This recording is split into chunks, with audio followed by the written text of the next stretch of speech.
guards enough here to protect the mint. Yeah, there was at Allison's and Dr. Thornton's, too, but the ghost got them both. I'm glad I ain't in Chandler's shoes. Me too.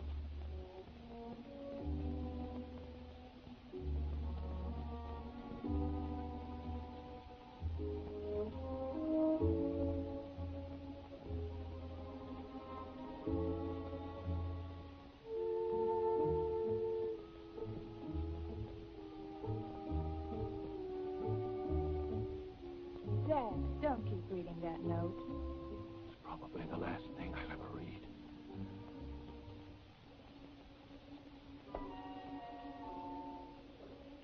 If only Dick Tracy would get here. He'll be here. He's on his way from Washington now. With the car Lieutenant Cosgrove has waiting for us, we should hit it right on the nose. I hope so, Bill. I've always been fond of Chandler and his daughter. Well, this is more than just an official assignment to me. If we only knew who the ghost is. It'd be a cinch if we did, Miss June. You may never know his identity, Cosgrove. I might believe it is some desperate character I'd antagonize in my work as a criminologist. If it wasn't for Allison and Thornton. The ghost. The ghost. He's well named.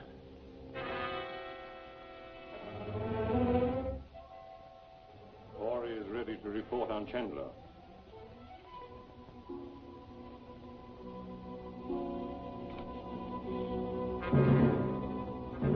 Thank you, Lucifer. I'll see you.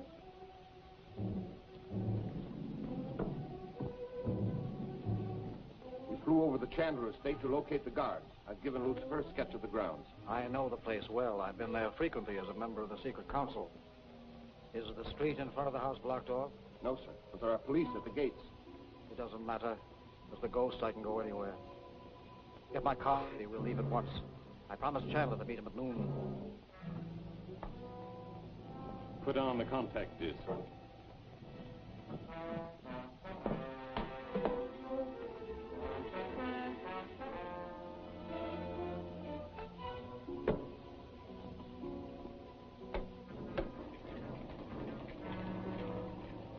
Ready? Go ahead.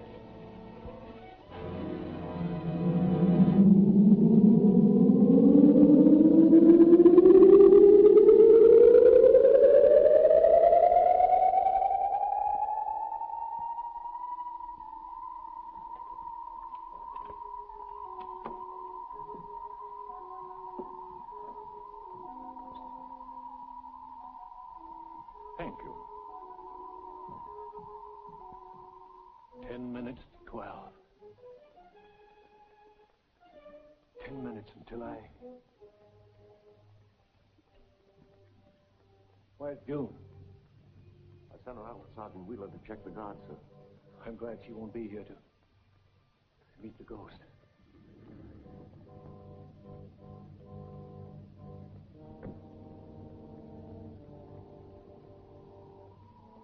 I'd have swore I heard a car door slam. Me too.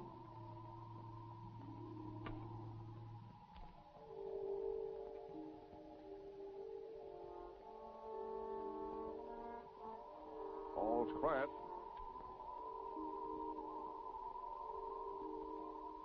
Seemed like somebody just passed me.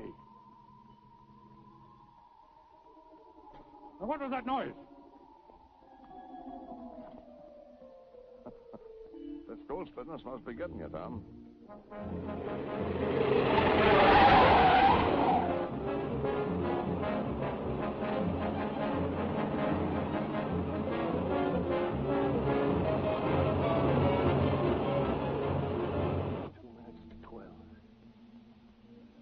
You're letting this get you, Mr. Chandler. There won't be any ghost here today. Those doors! Who opened those doors? You stay here.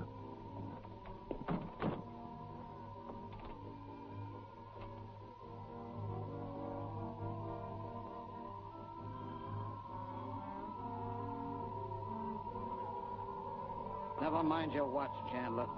It's 12 o'clock.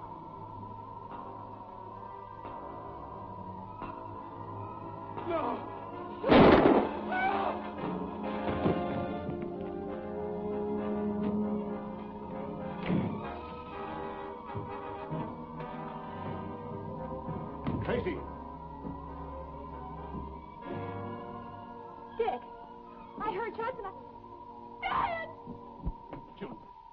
I'm terribly sorry.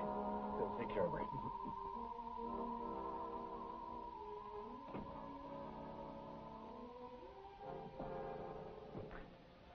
Too late to do anything here, Lieutenant. Search every inch of the grounds, will you? Okay, Dick. Wait a minute. That door was closed when I came in here. That's right, I closed it myself. There may be fingerprints. You better go the other way. Okay.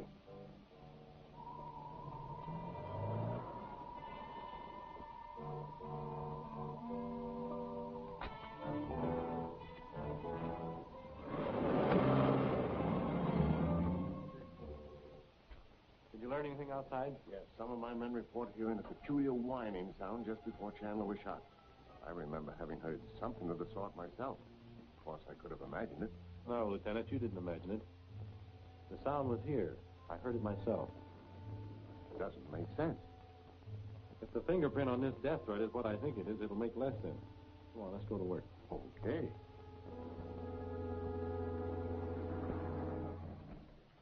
Here are the fingerprints. It's just as you thought, Dick. The ones on the death note and those found on the door are the same. They're the fingerprints of Rackets Regan. Rackets Regan? But Regan's dead. That's right. He was executed in Sing Sing 2 years ago. The post is well named when he can leave the fingerprints of a dead man. How did you know they were Regan's? When you couldn't identify the prints found at Allison's and Thornton's, I had a hunch. That's why I had you check the dead file. Didn't you handle that case? That's right. I helped the secret counsel late send Regan to the chair.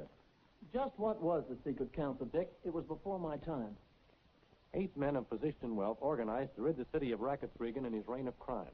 They asked for my assistance. We were finally able to pin the murder of Tony Madden on Regan, and he got the death penalty. And we're chasing a corpse. We're chasing something not even as solid as a corpse, Bill.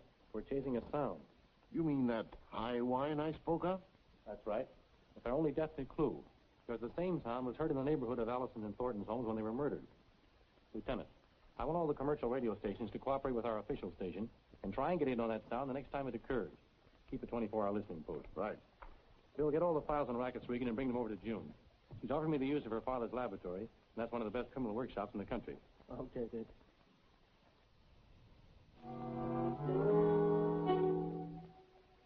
I begin to see your plan. By creating a reign of terror, you can force the city to accept any demands you make. There's more than that. As you know, Rackets Regan was my brother. Until Dick Tracy stepped in, we were able to defy the law because I knew every move the secret counsel would make. We planned a vast criminal enterprise, a combine we called Crime Incorporated. Now I'm Crime Incorporated. Is Dick Tracy the dangerous adversary? He's clever, I grant him that. But he can't fight an invisible man. Thanks to you, Tracy is harmless. And what's our next move? I'm ready for Martin now. What's the latest you have on him? Here's an article in last month's American Geologist. The famed geologist warns of peril. Dr. Jonathan Martin, noted geologist, has provided officers of the Navy Bureau of Operations and the General Staff of the United States Army with startling information conclusively demonstrating that it would be possible for an enemy to destroy New York. The doctor's information has been surrounded with the greatest secrecy. I must know what he's discovered, and I'll learn that tonight.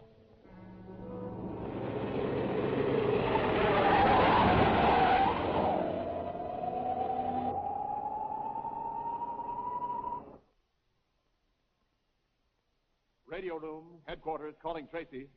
Radio room, headquarters, calling Tracy. This is Tracy. We're getting reception on that sound you wanted triangulated. Yes, where is it? In the neighborhood of the naval base at Rockaway Point. Keep me informed by short wave. The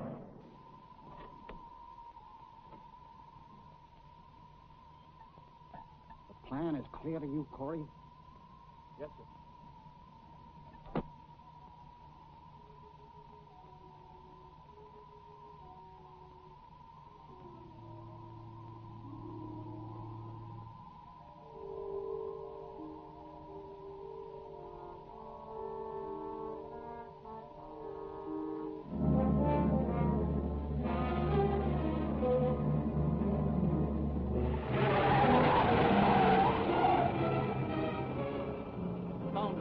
halted in the vicinity of the Rockaway Point air base. Follow through, Bill. Car number 3 reporting. We got the message.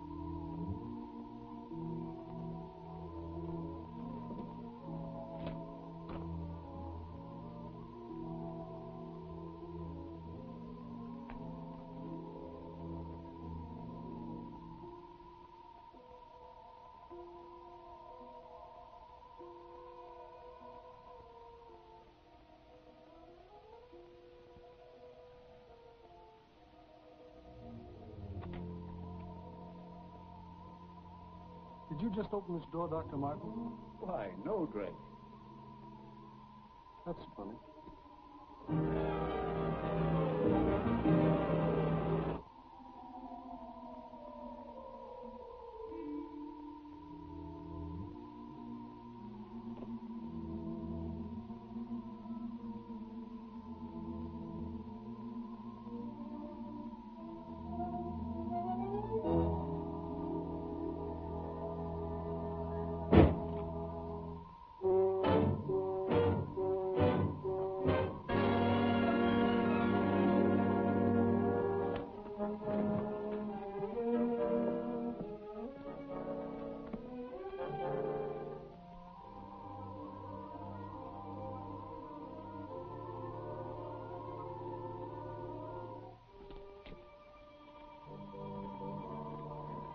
You come with me, Trask.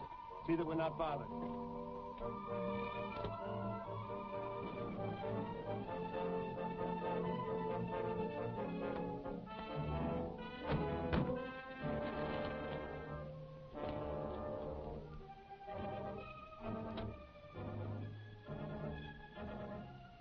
Looks like our hunch is right, Bill. Get inside and cover that part of the building. I'll take care of the man on the roof.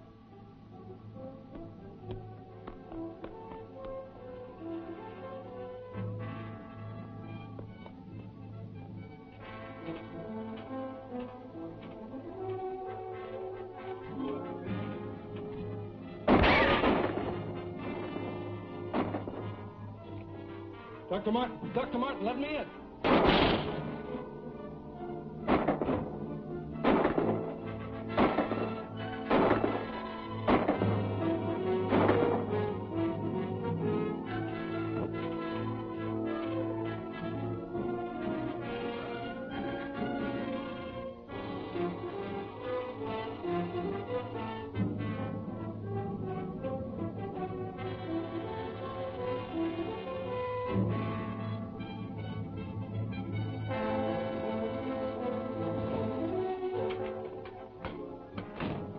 Headquarters, what happened? Somebody's trying to get Dr. Martin.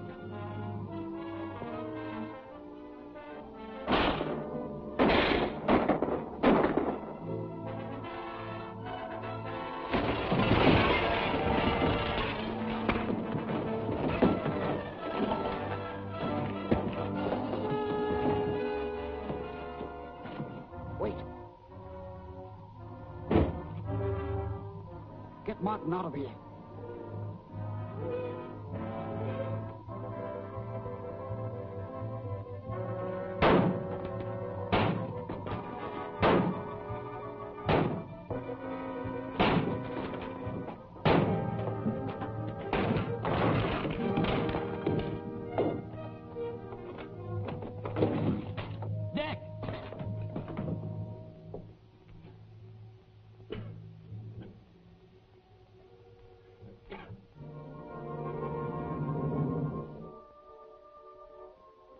Trent.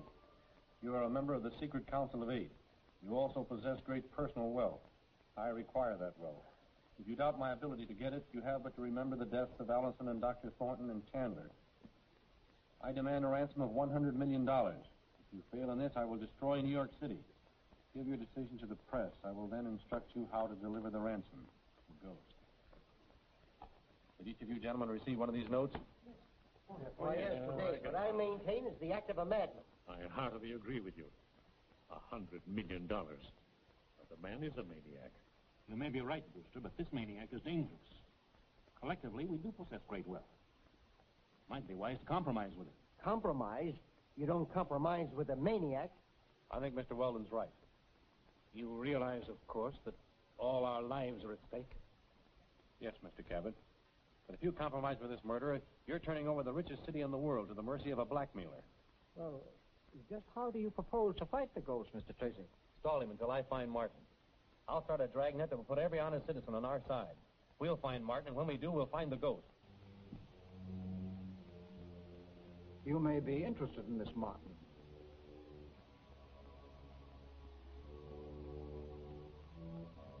The council is going to do nothing of the kind. I learned that it's merely a stall. I suppose that means you'll use my discovery to destroy New York. Precisely. You will remain here. If you have lied to me, I personally will attend you. I leave the details in your hands, Lucifer. Won't you be seated, Dr. Martin?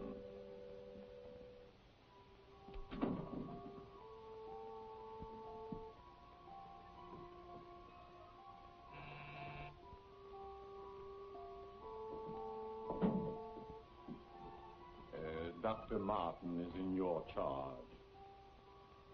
He's not to leave this room.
Number, please.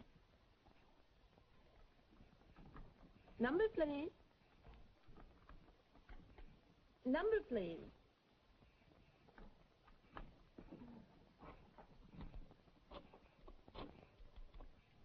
Service on 18.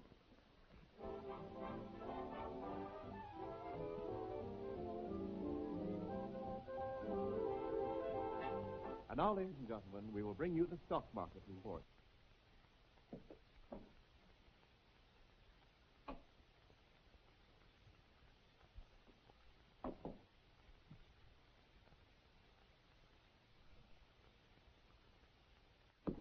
You got troubles, honey? Yeah, Sterling 9289 is out of order. Look at it flashing.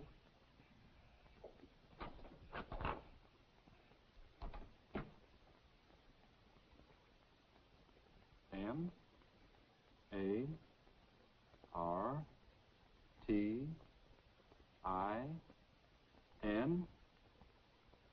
Martin. Clear me through to the police. And get the listing of that phone. 321 Front Street. Don't interfere with that line. Stand by until you hear from them. Yes? Yes, Lieutenant. Maybe a plant, but it sounds great to me. Good. We'll meet you there. And bring enough men and some tear gas, and we'll crack that place wide open.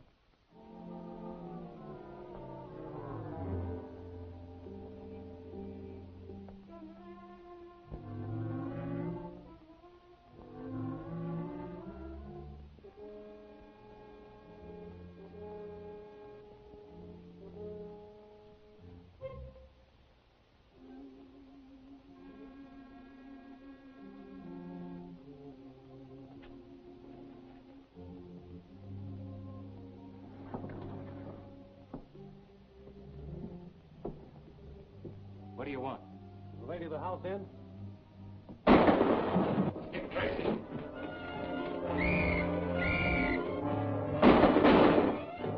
Ghost doesn't want anything to happen to you. Come on.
Bill.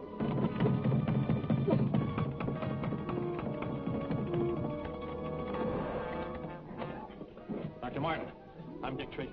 Yes, I know. Let me get some air.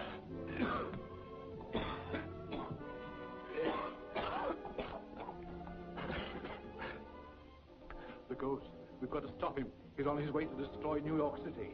I've heard that tale, but it seems impossible. On the contrary, it is possible. Look. Here's a map of New York Harbor and the adjacent shore formation. You see this? That is the Amsterdam Fault, a volcanic fissure opening into the subterranean fires miles below New York.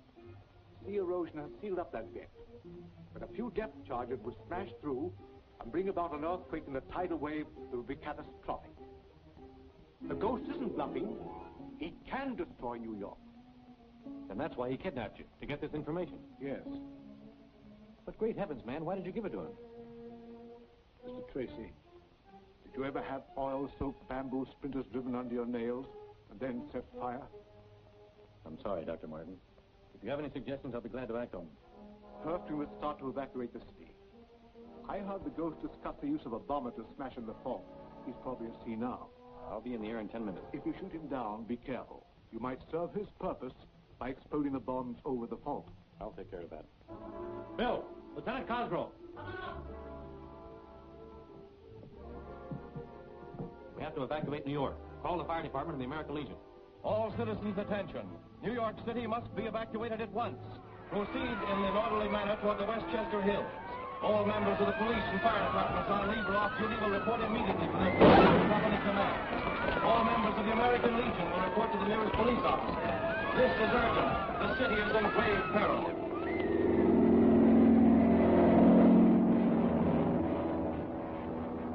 If this map is correct, I can start dropping these bombs.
ram that ship!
Getting in range.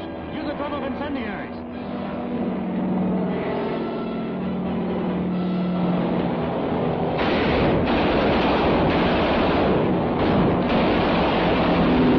I'm going to set her down. Keep dropping those bombs.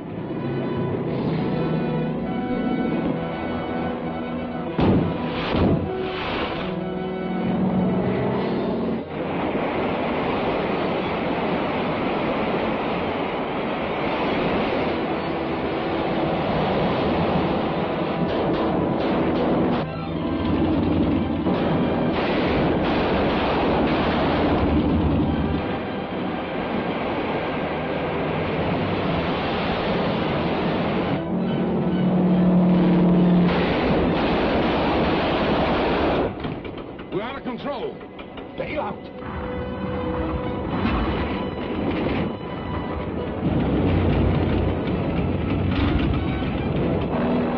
They've quit the plane. If it crashes into the water, it'll do just what the coast wants it to do. I'd better ram that ship.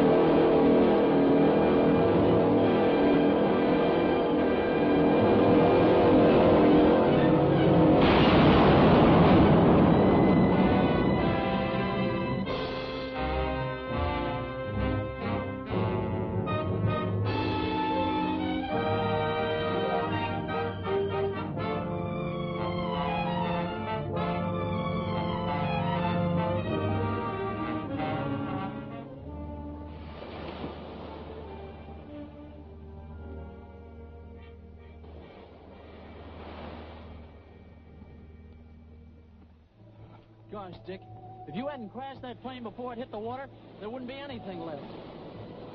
Look!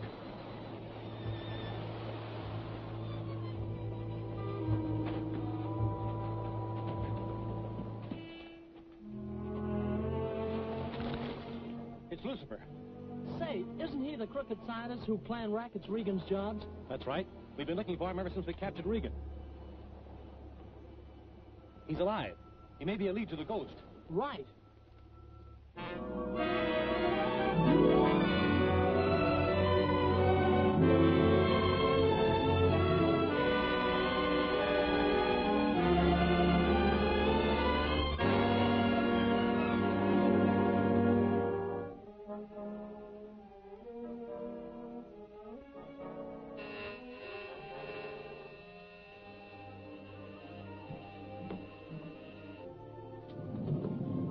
They nabbed Lucifer. Booked him at the 9th Precinct Jail. They can't keep him. I need Lucifer. If anything happens to his ray machine and he's not here to fix it, I'm through. We've got to get him out. They won't allow anyone near him. How can you spring him from solitary? There's a council meeting this morning. After Tracy gives us the details, I'll know better what to do. You wait here till I get back. I'll need you.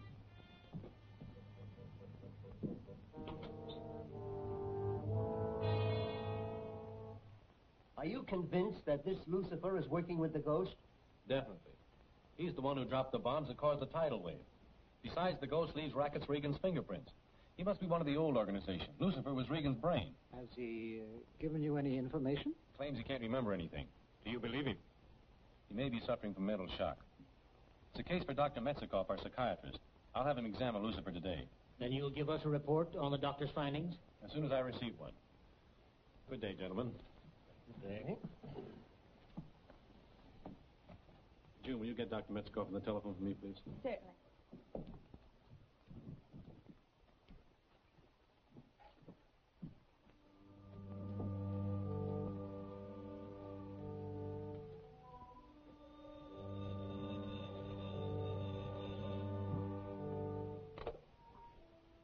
Hello?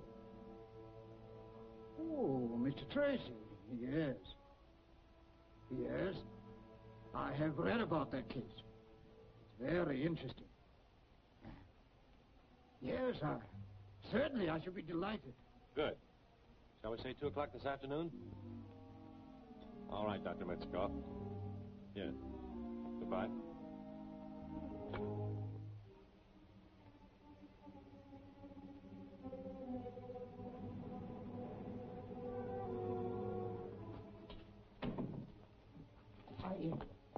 I am Dr. Metzikoff.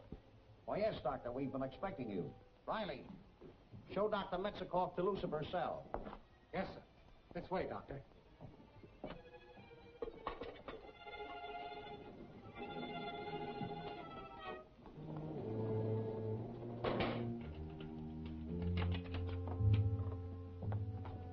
That's him. Hey, you. Here's someone to see you. Thank you. I'll call you when I finish my examination. Yes, sir.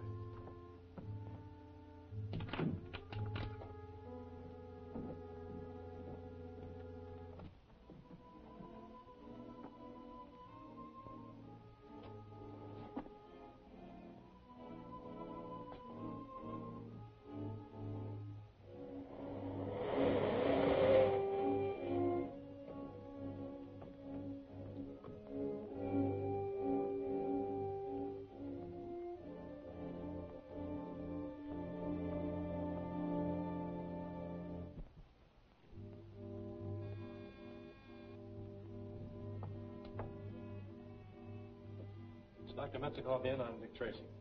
Oh, yes. Mr. Tracy. The doctor had to go out on an emergency call. He wanted you to come in and wait. Thank you.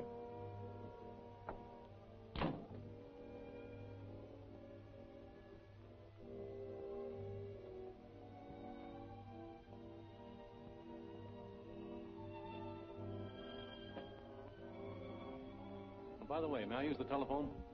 Well, yes, certainly.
Here's my report to Mr. Tracy.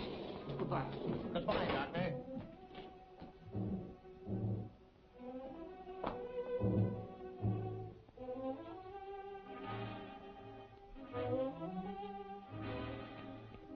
We're all set.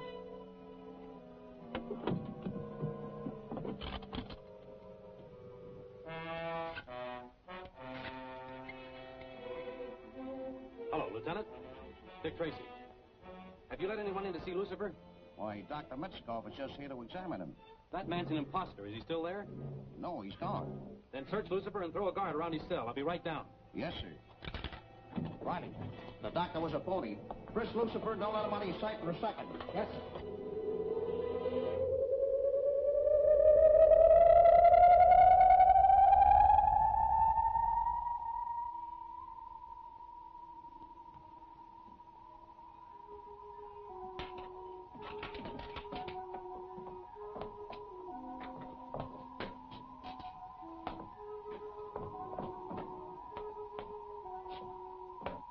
Lieutenant Byrd!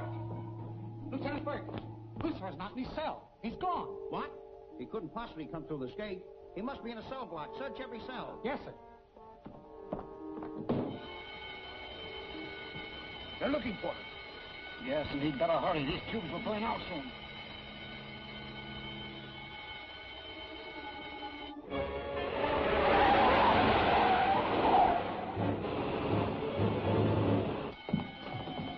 Gentlemen, you stay here. You two go outside and watch the front doors.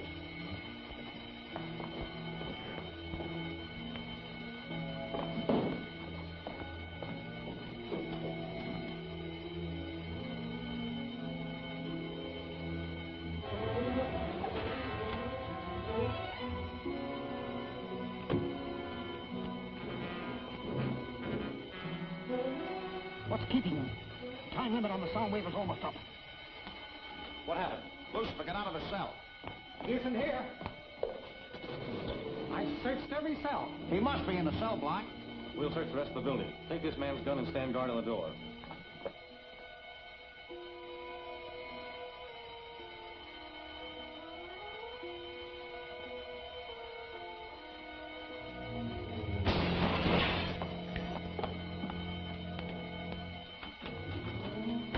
What was that? Something was thrown through this window, but there's no one on the outside. Let's take a look around and see if we can find anything.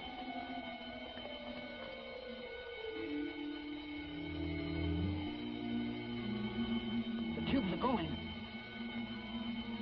Keep looking. Okay.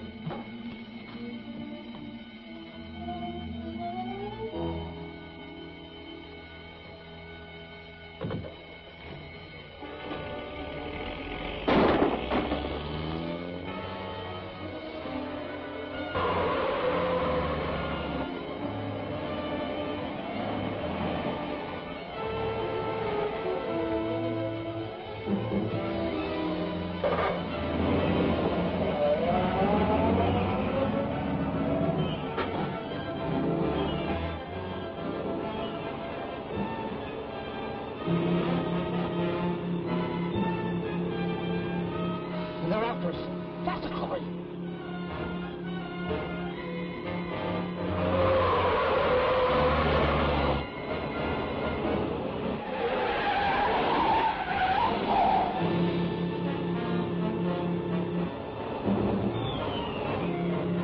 Take that dirt road.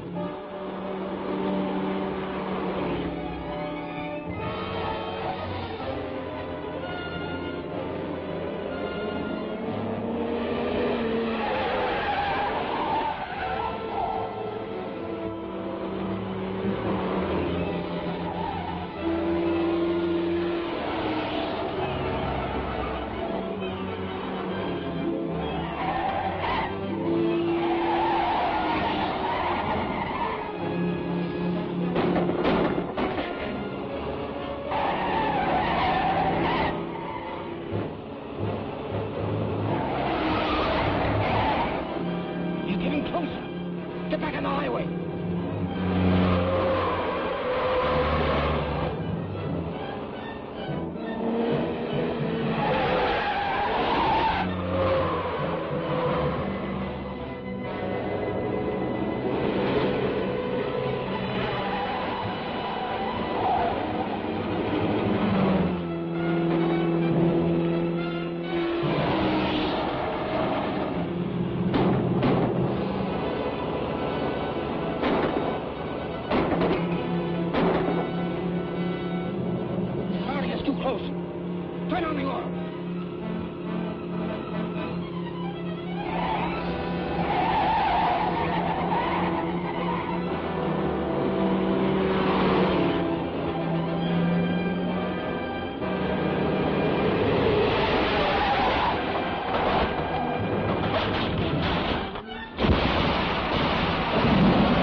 too close.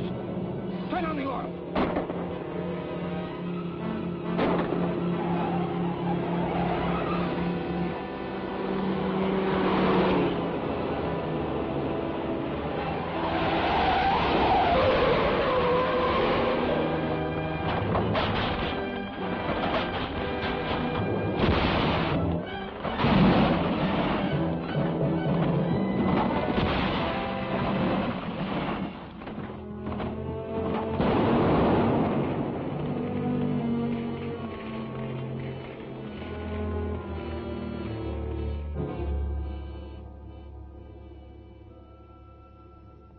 Now, with Lucifer at large, we can expect the ghost to resume his attacks on every member of this council. You're convinced that this maniac is determined on revenge because of the execution of Rackett's Regan? Everything points that way, Mr. Brewster. It seems to me there should be some way to protect us. We're doing everything possible, Mr. Morton. With Mr. Tracy on the job, we should be safe. Thank you, Mr. Cabot. You will be if you'll give us your complete cooperation. I request that none of you make any important business moves without advising me. In this manner, I'll be able to take steps to protect you. But, Mr. Tracy, I've just completed a contract for special tools and dies calling for immediate delivery in Canada. I'll arrange for some men to guard the shipment. It's being loaded aboard a train at this moment. Over what lines is it being routed? To tell you that, I'd have to check with the shipping schedule. That's in the office safe. I see. I'm sorry, gentlemen, but you'll have to excuse me. Yes, if we've finished our business, I move that we adjourn. I agree with that. Yes, of course. Mr. Trent, would you mind waiting a moment? Mr. Tracy, I don't wish to appear unreasonable, but I'm due at an important meeting in regard to the shipment I mentioned. The sum of money involved is large, and if we don't make delivery within the stipulated time, I'll be ruined. I realize the emergency, but would you mind telephoning your secretary to permit me to see the shipping schedule? All right, I'll phone her. Thanks. I'll notify my men.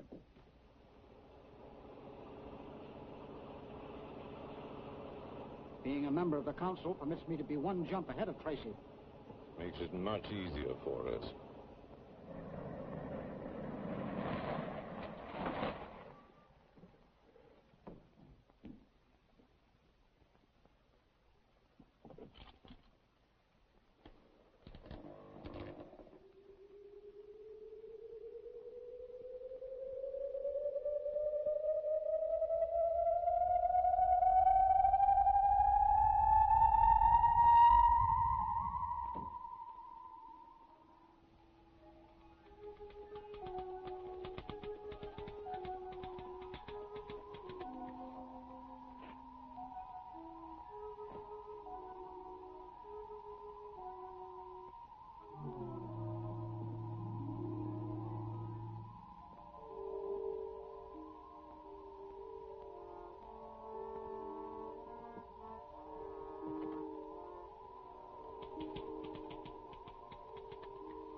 But, Mr. Tracy, no one could possibly remove that schedule without my having known it.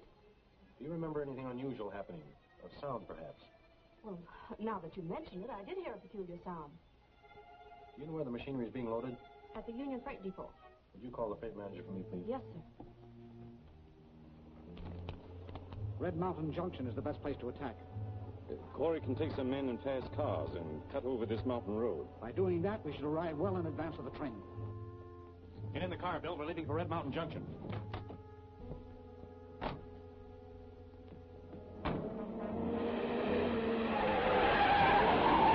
What's up? Ghost beat us to it. You got the shipping schedule? Yes, but I have a duplicate. Red Mountain Junction's an isolated siding. We can catch the train there. Red Mountain Junction it is.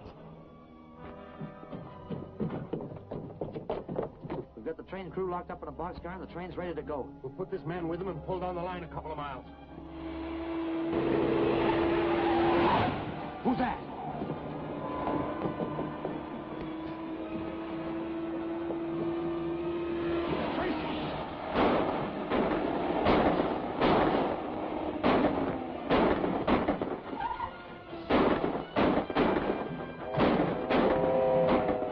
Come on, the train's starting.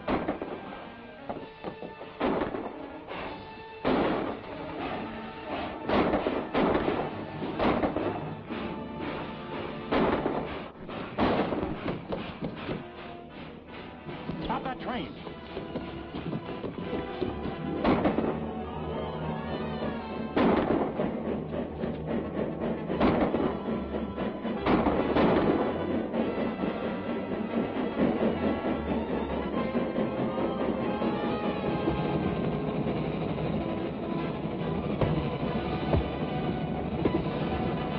When the tank was unloaded, I came back to my shack and I said... Never mind that. Where's the tank? Well, right over there.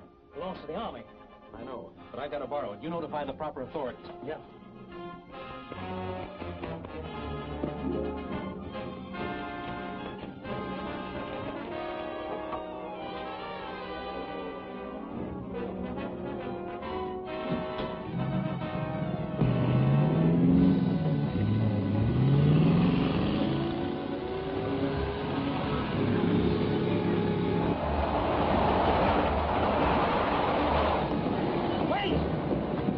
We'll fasten him to the brake wheel and let him blow up with the train.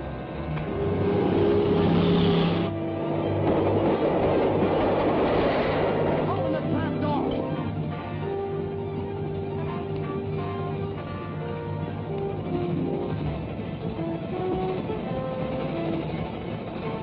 This'll blow Mr. Trent's machinery all over the landscape.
Machinery is to be loaded on a ship at Lakeview Harbor. We've got to get it this time. It's our last chance.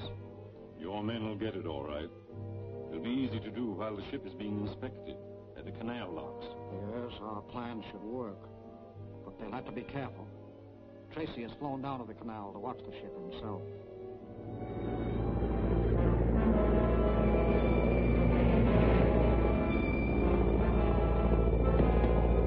Put her down in that clearing.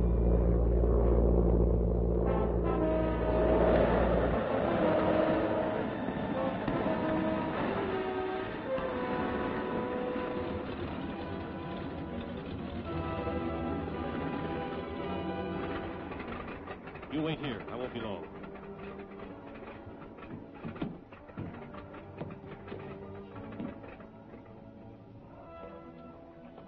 Hello, Tracy. Glad to see you, Captain. The orders have been carried out.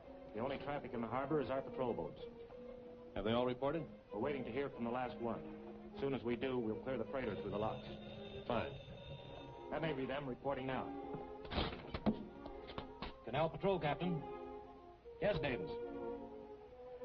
What's that? Your boat was attacked. They grabbed us as soon as we landed at Halfway Island. Yeah, I managed to get away. He says they took the guards' uniforms. That means they intend to impersonate them in order to get to the ship. Where's Halfway Island? About 30 miles out, due north. Thanks. Hello, Davis. I'll send the launch out to pick you up.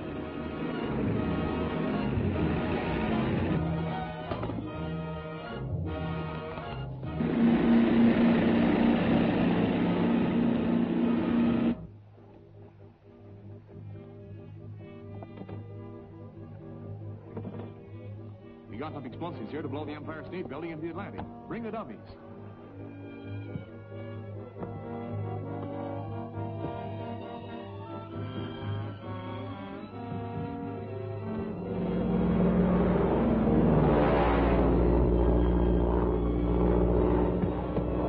We've got to find that patrol boat.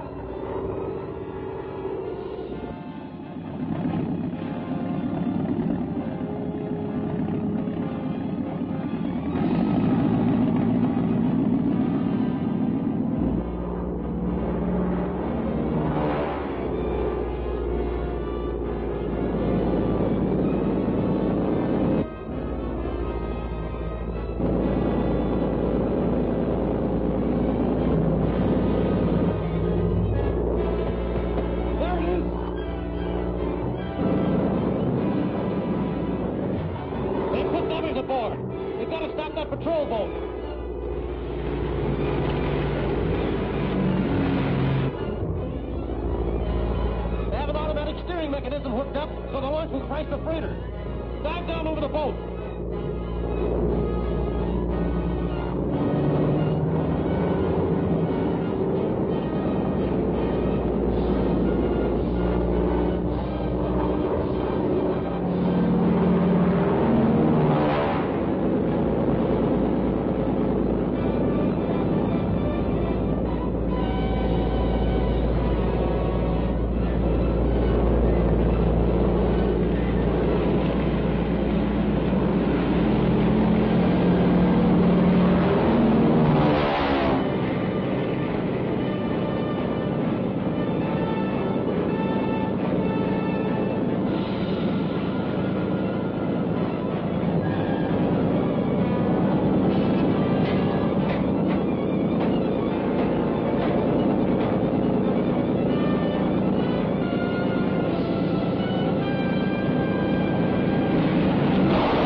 step so the launch will crash the freighter. Dive down over the boat.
Patrol station.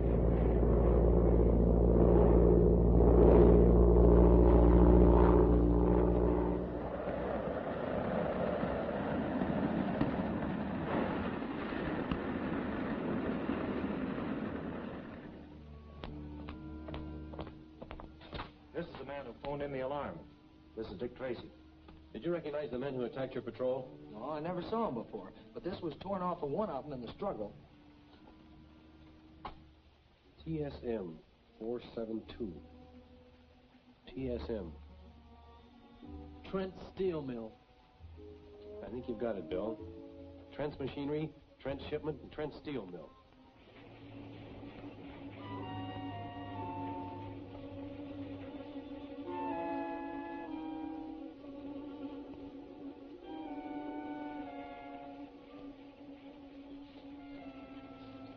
Pete Collins, the man you're after, Tracy. It looks like it, all right. But I'll have to do some undercover work to make sure. Can you get me on Collins' working crew? Oh, yes. Fine. And could you give Bill a badge that will allow him to roam around the plant? Sure. I'll make him one of my assistants. Fine. May I use your telephone? Go right ahead. Thank you.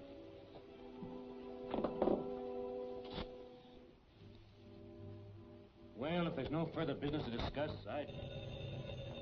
I'll take it. Trent speaking. Well, I'm glad you called, Tracy. We've been waiting for you. What's that? You found a clue to the ghost. Well, how soon will you be over? Oh, you won't be able to see us today. I see.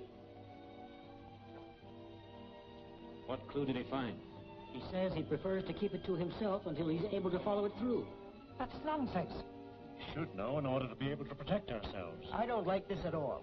Neither do I. But I've wasted enough time today. I have business to attend to. So have I. Right. I'm sure Mr. Tracy has good reasons for handling it this way. Good day, Miss Chandler.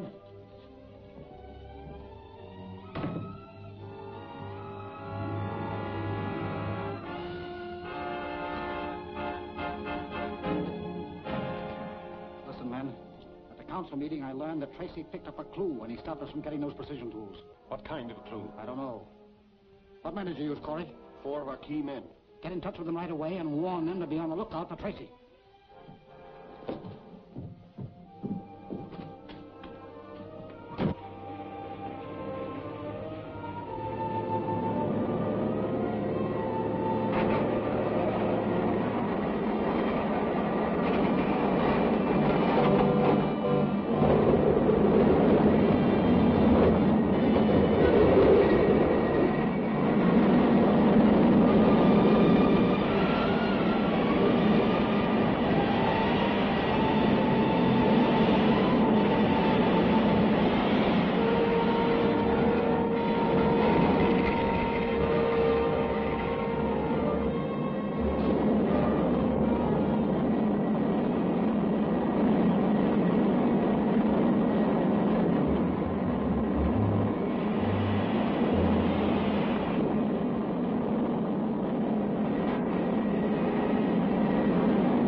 it, ain't you? Not exactly. Pretty fancy for a steel mill worker. We use bandanas around here. You don't look like a steel man to me. What's the difference as long as I do my work? Well, I don't want any guy put in my gang without me picking him out. Hey, Colin, the boss is on the phone. He wants to talk to you. Okay. If that pile ain't moving when I get back, I'll bend a shovel over your head.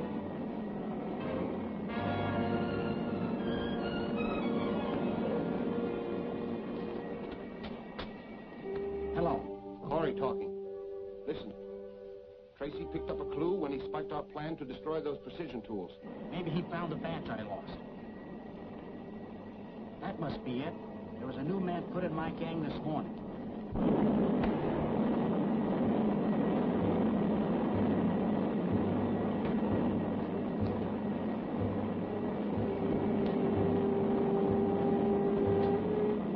Don't worry, I'll keep my eyes open.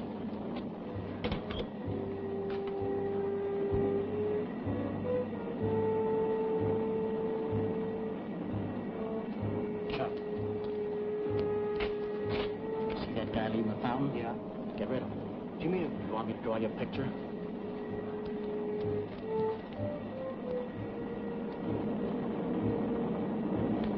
Get these pulleys out in the yard.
You should have believed my warning when I told you couldn't get away, Trent. The ghost.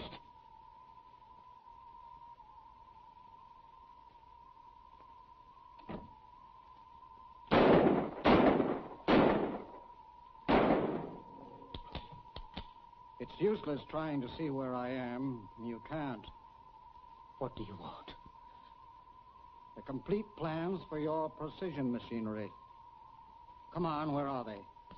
It's taken most of my money and many years of hard work to perfect that machinery. I haven't time to argue. Sit down.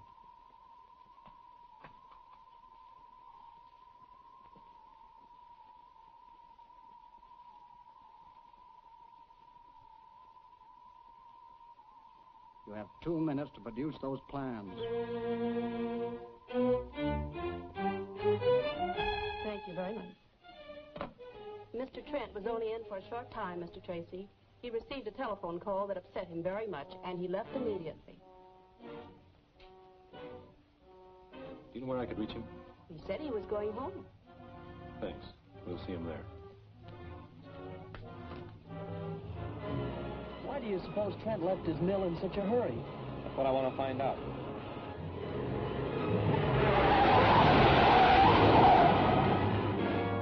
It won't be long until the ray exhausts itself and the ghost becomes visible.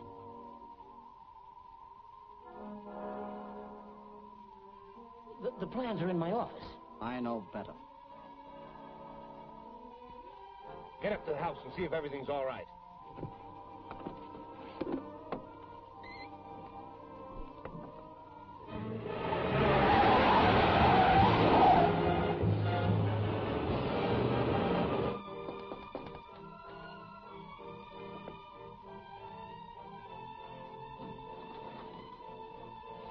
Come right in.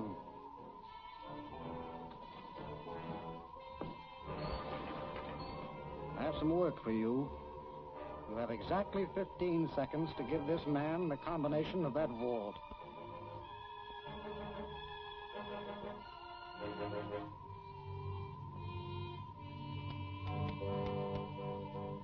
All right.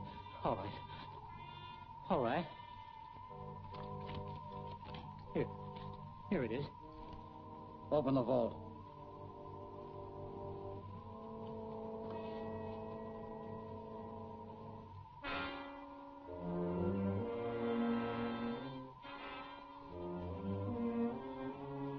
Now we'll get those plans.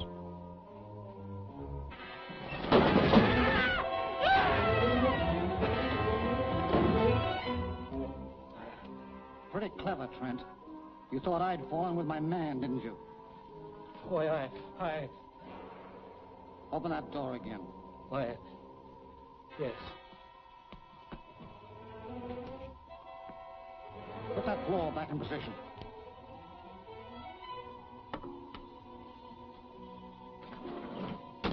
What's that other lever for? When that's turned, it prevents the trapdoor from falling. Set it. Go ahead. I'll be right behind you.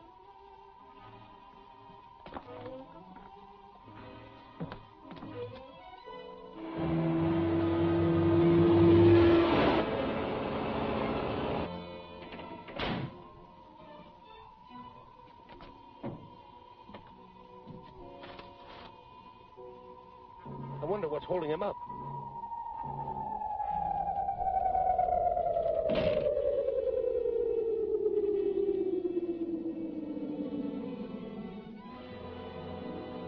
Why, you...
Now we'll get those plans.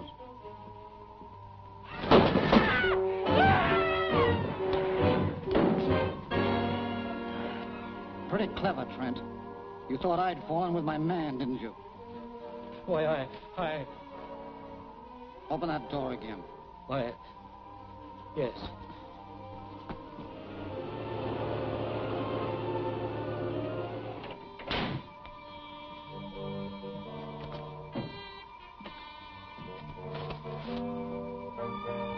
I wonder what's holding him up.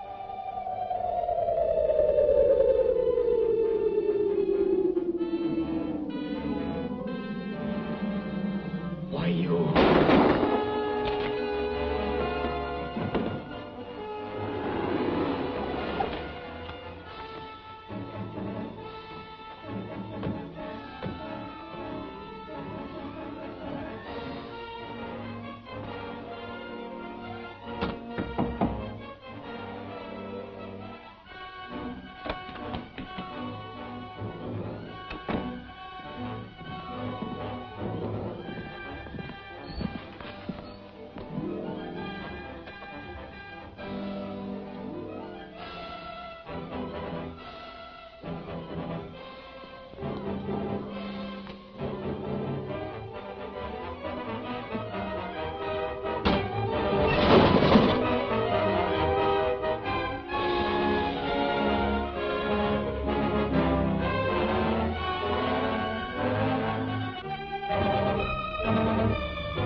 Trent!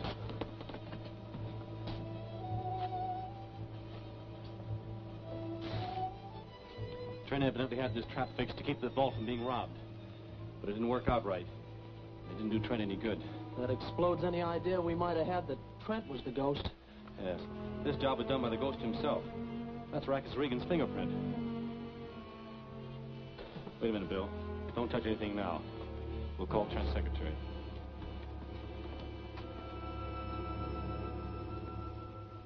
Trent's secretary has checked the contents of the safe. And the only thing missing is a set of plans for precision machinery dies. Where's that get us? It gets us this far. No one can dispose of precision machinery dies without being reported immediately. Well, the ghost is smart enough to know that. Yes, and smart enough to offer them to the safest and best paying market, foreign powers. Say, I just remembered. Here's a telegram I found in Collins' locker at Trent's steel mill.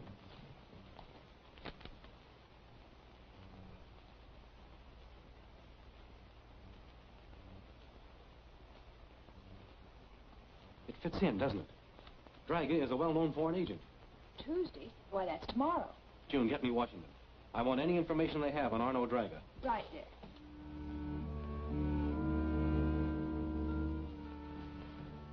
I have made arrangements for contacting Draga. Trask will handle it. I see. Are we going out to the ship now? I am. I don't want to take the plans there until I'm sure of Draga. You and Corey follow me later. If there's anything suspicious about Draga, I'll radio you in the car. Very well.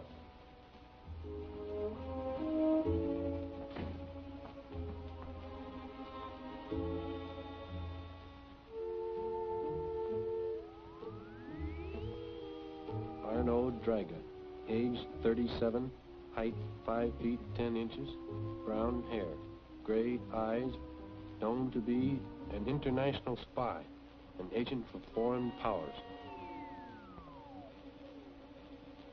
Send a copy of that picture to all our men. Right away.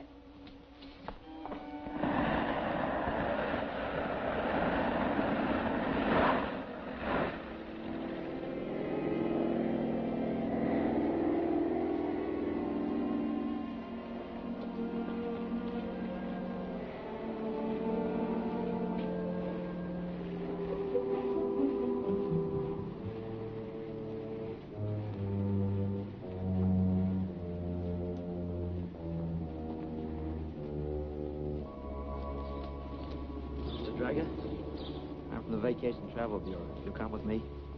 Just where are we going? To Greenpoint. I have a boat waiting there for us.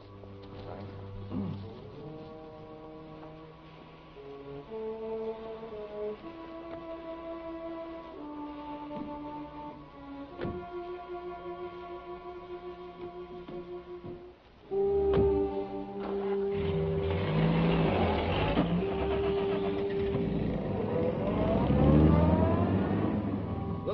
Dick Tracy.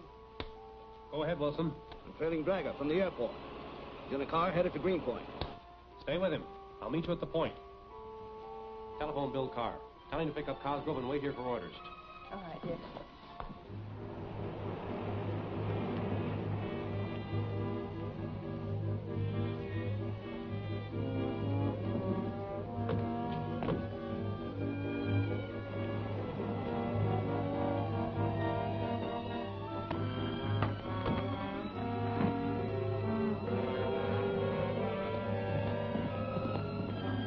Wait a minute!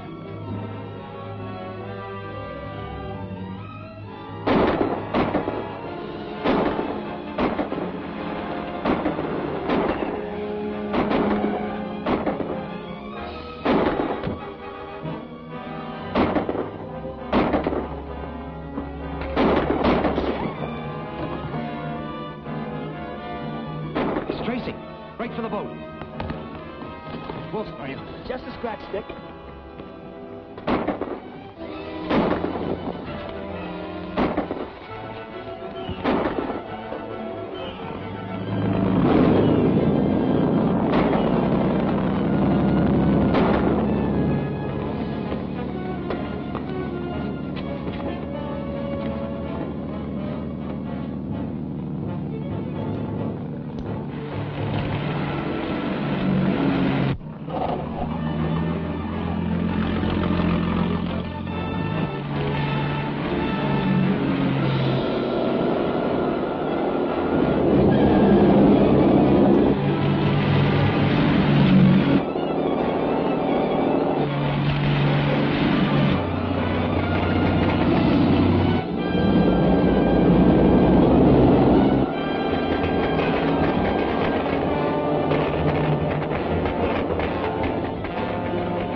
They got away. I searched the car and found this. Maybe they'll tell us where they're going. Now, there's a charted point at Sheepshead Bay.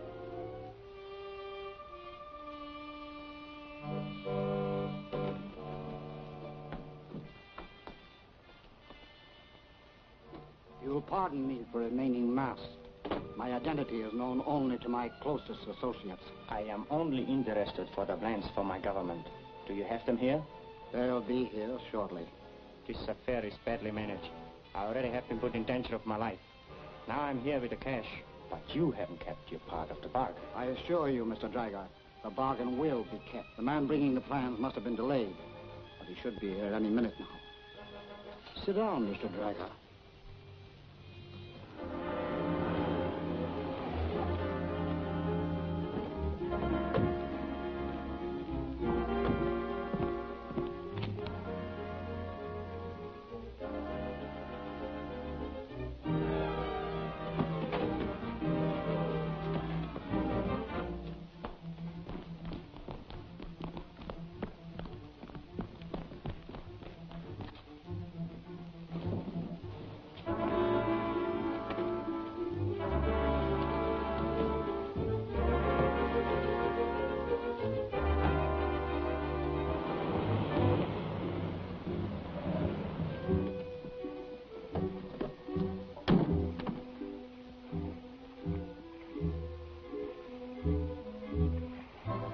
Tracy!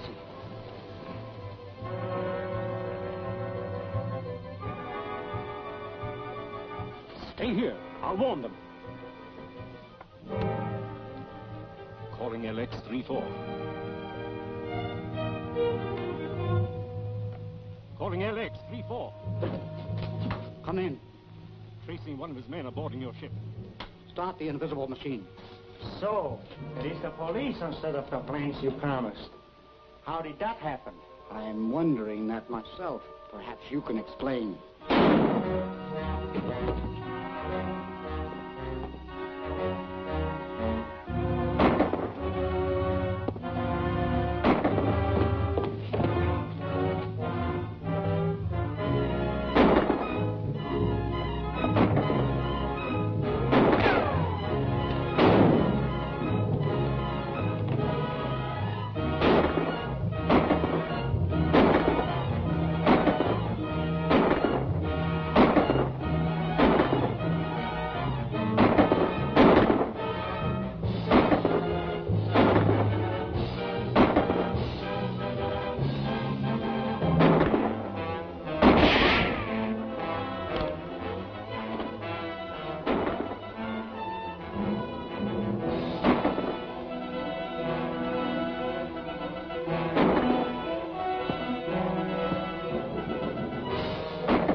What's wrong?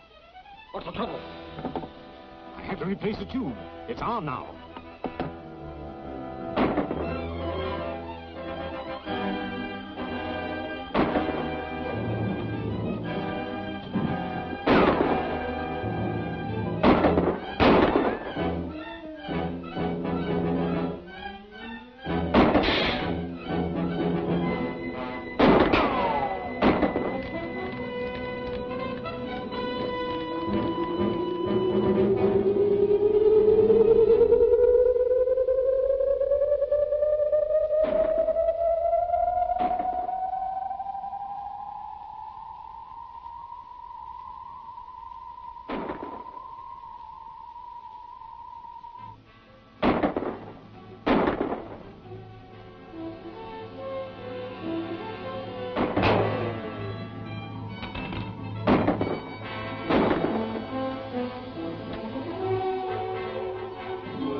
Doctor. Ghost. He's in... Jim.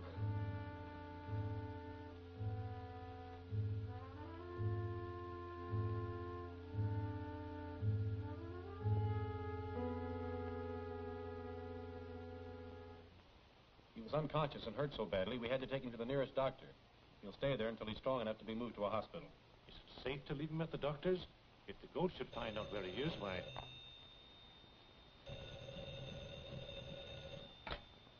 Hello. Yes, he's right here. Dr. Henderson of Sheepshead Bay calling you, Mr. Tracy. Thank you. Yes? That's fine. Tell him I'll have an ambulance out there tonight.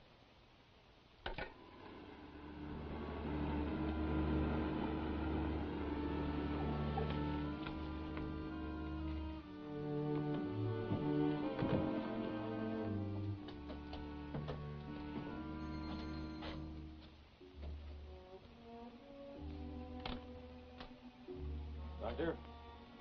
Hello, Mr. Tracy. Well, your man got away all right. What do you mean, got away? Why, in the ambulance, of course. They picked him up about 10 minutes ago. The ambulance hasn't come yet. It's following us out. Why, there must be some mistake. The ambulance came here. There was an armed guard with the driver who said that Mr. Tracy had told them to pick up Wilson. I don't understand. I think I do. Which way does that ambulance go? Why, east. Come on, Bill.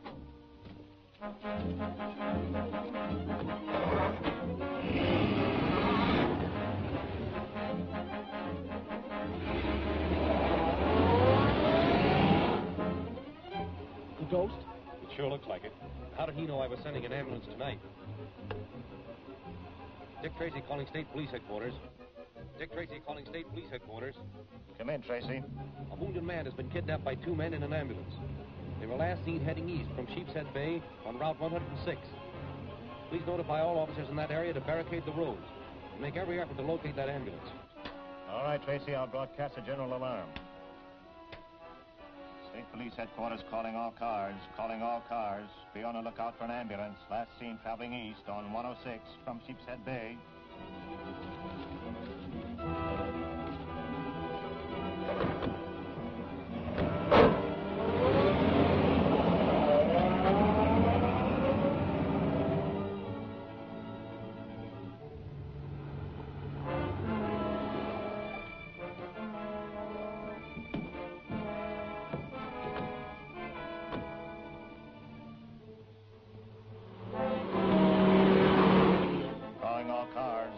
Look out for an ambulance traveling east on 106.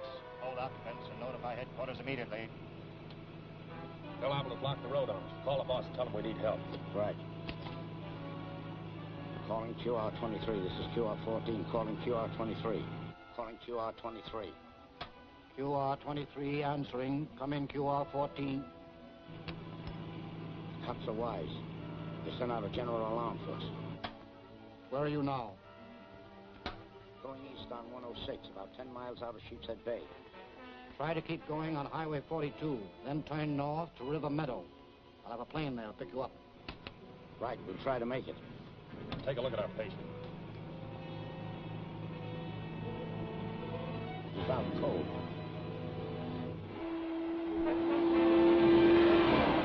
We got a long start on us. Yeah. There's a good chance one of the patrol cars will pick them up.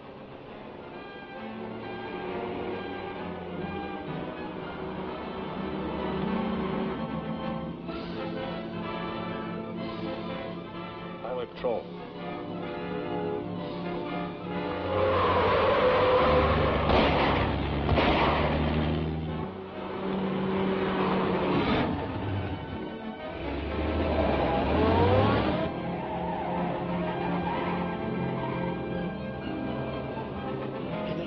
Stop.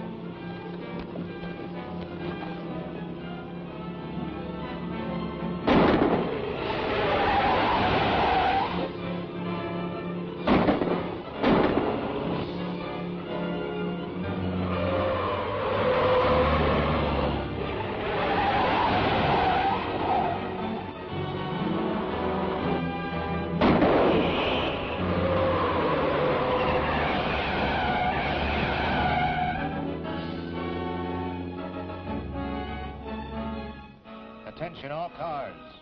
Radio bulletin. The ambulance just escaped from a police car. Turned off 106 and went north on 42. It is now headed north on Highway 42. North on 42? Say, can't we take the... We sure can. We can cut across on Elm Road to 42 and save 10 miles.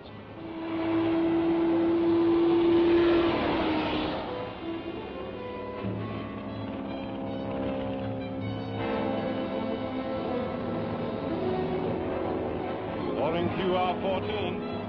QR19. Calling QR14. Okay, QR19, come in. Where are you now? Going north on 42, about 8 miles from the meadows. All right, we'll be there to pick you up. Right.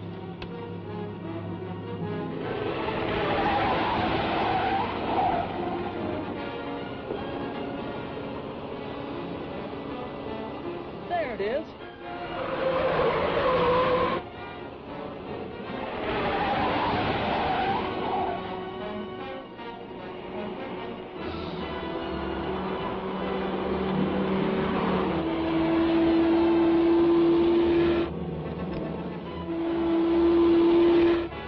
Another one, close. Getting back.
Can't get to them. But the other two are still alive. Dive!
Not getting very stout, but I'd rather stop those grenades.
think the road must be in that direction.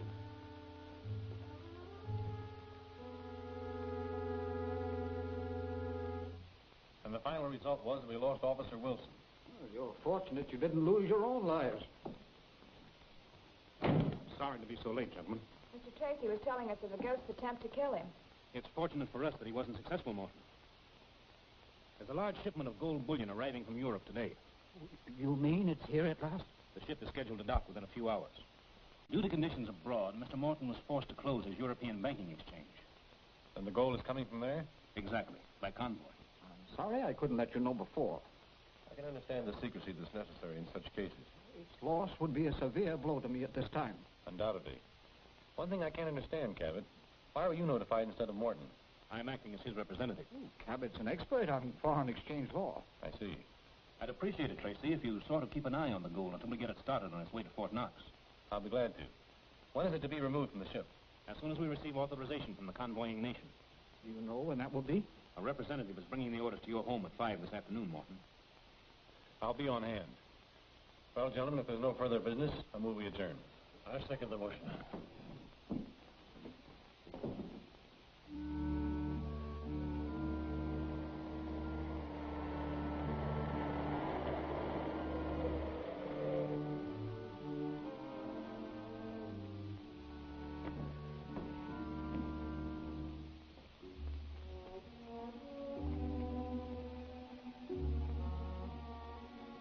Well, you're a little ahead of time, Commander. I tried to reach Cabot to tell him that our sailing orders had been moved up, but he'd already left. Oh, that's too bad. If you don't care to wait, I'll take the papers. I'm sorry, Mr. Morton, but Cabot's the only one who can acknowledge receipt for them. Well, I didn't know. If you make yourself comfortable in the library, as soon as I get into some clothes, I'll join you. Thank you.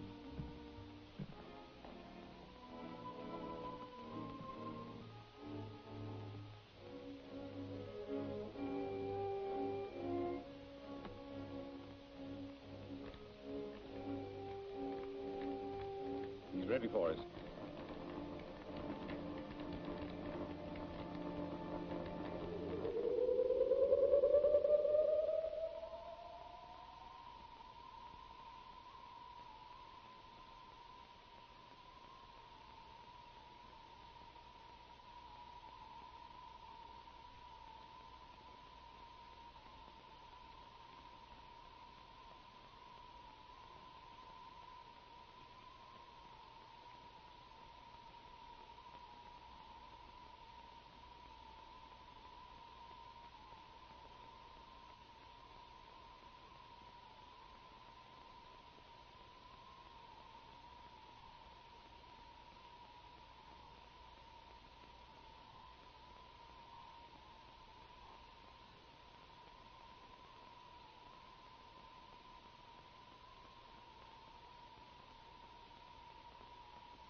I'll thank you to hand me that briefcase, Commander Oars.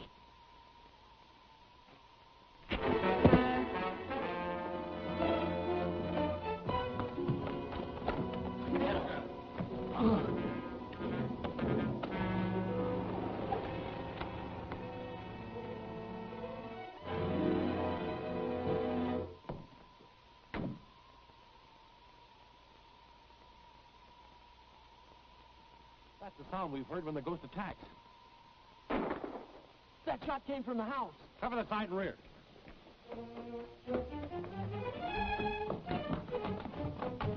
Commander Horse! Commander Horse, at the end! I'm afraid something's happened to Commander Horse. I just heard a shot. Let me have that.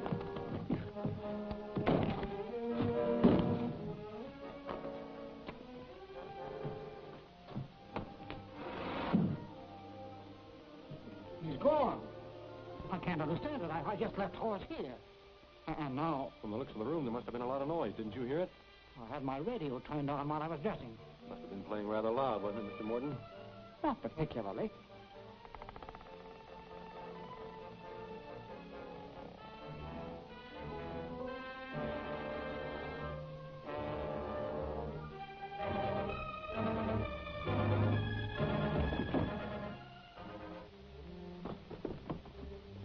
Yes, Commander, horse.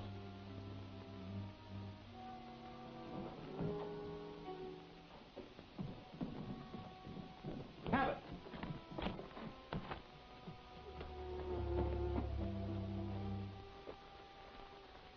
Where'd you find him? Lying unconscious under some shrubbery at the side of the house.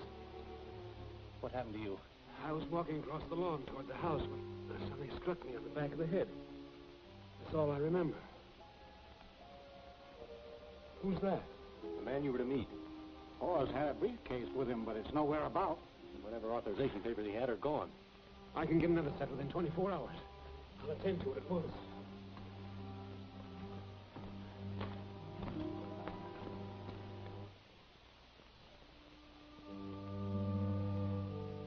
And the gold will be stored in the custom house vault until new authorization papers are drawn, covering its transfer to Fort Knox. Every detail has been worked out carefully. A hole has been broken through the wall to a chamber under the vault. Good. Contact the men at once and have them proceed as we planned.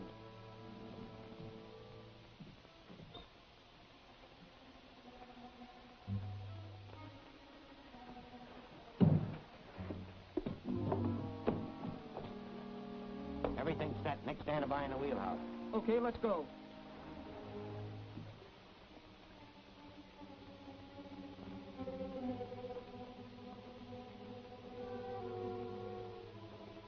I think your worries are over now, Mr. Morton. Well, I hope so. Have you taken any precautions to make sure nothing happens to the gold? Guards are placed outside around the building. Bill cars and a Coast Guard cutter patrolling the harbor. And the inspector will be right on the job here. You seem to have covered every angle, Tracy. I don't think anything's going to happen. I'm quite sure of that. I suppose we may as well go. If you want me for anything, I'll be right outside.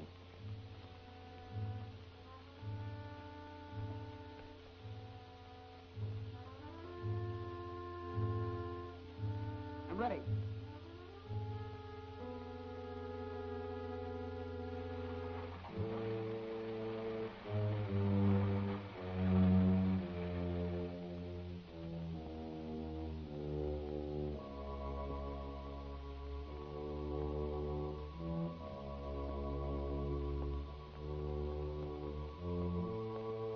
Gone wrong with the lights?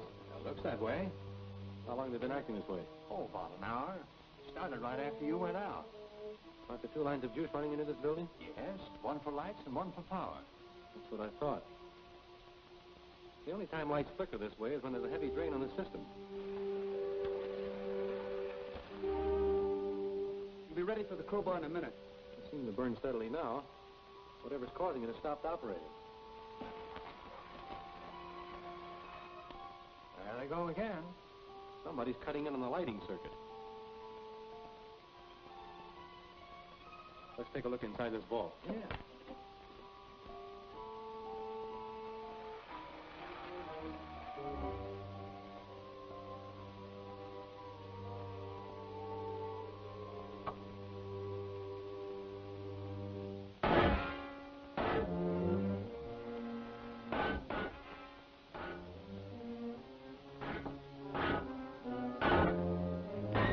Quick, give me that combination. Go get the rest of your men. Right.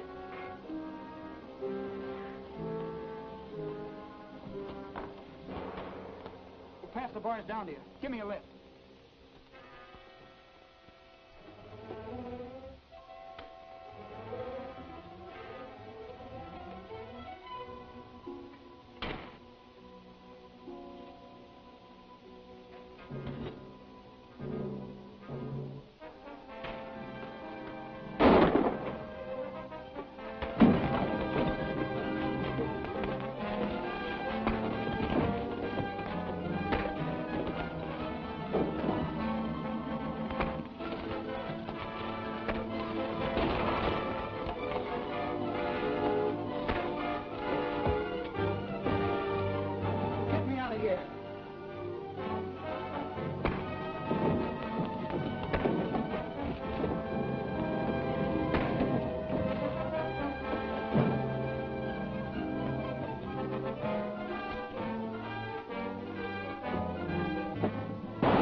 been an attempt on the customs house vault.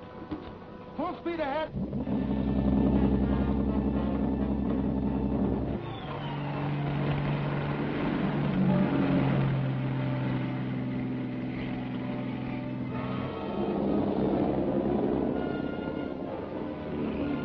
A Coast Guard cut us after us. Get me the rifle.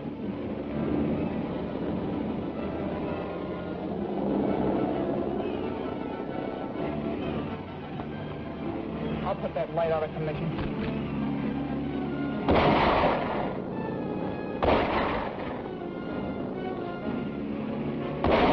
Better turn off that searchlight. Turn off the searchlight.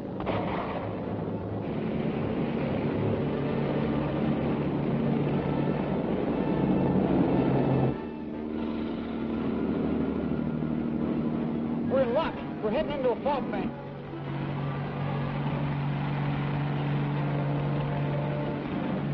I can't see him anymore, Captain. This fog may lift any minute.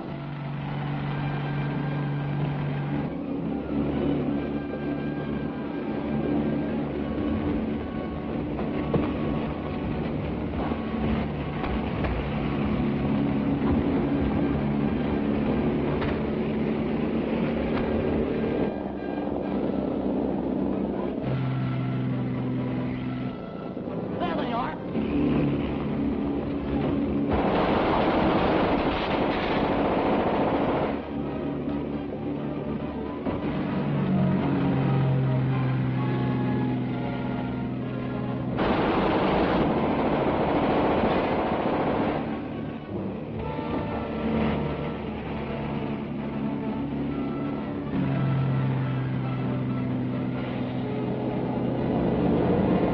Fire low and try to cripple the boat.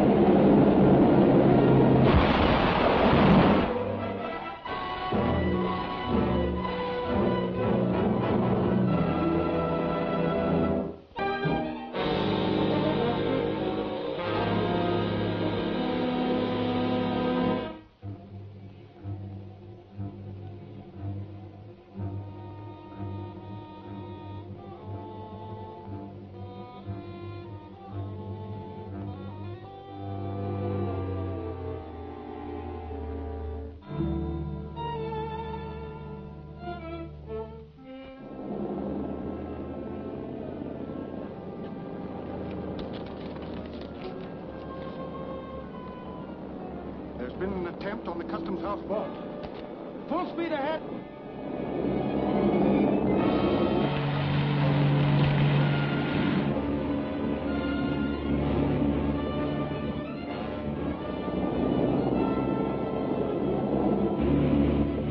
A Coast Guard cut us after us. Get me the rifle.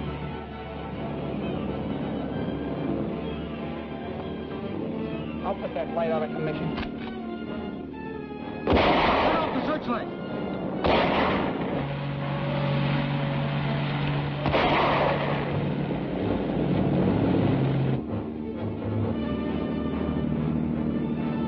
We're in luck. We're heading into a fog bank. I can't see him anymore, Captain. This fog may lift any minute.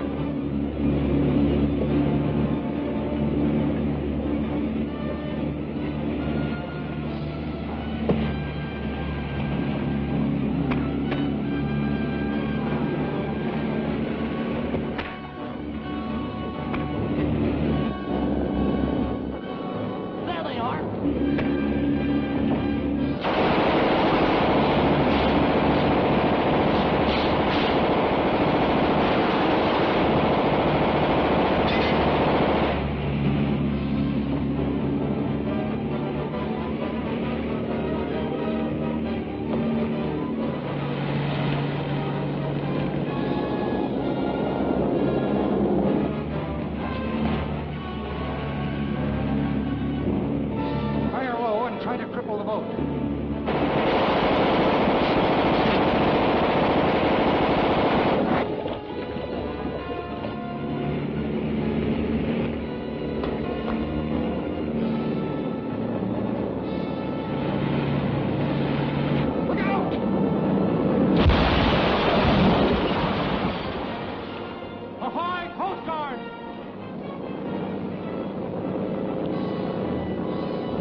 You know, Dick, only the secret council knew about Morton's gold shipment.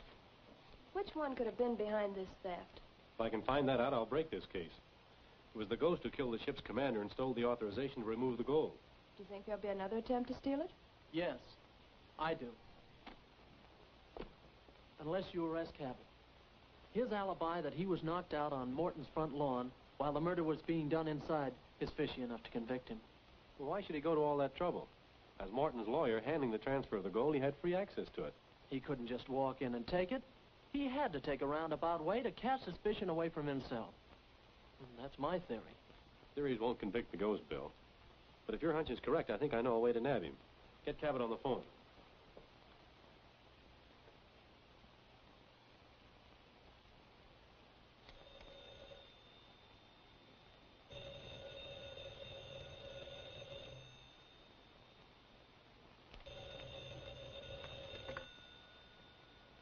Yes?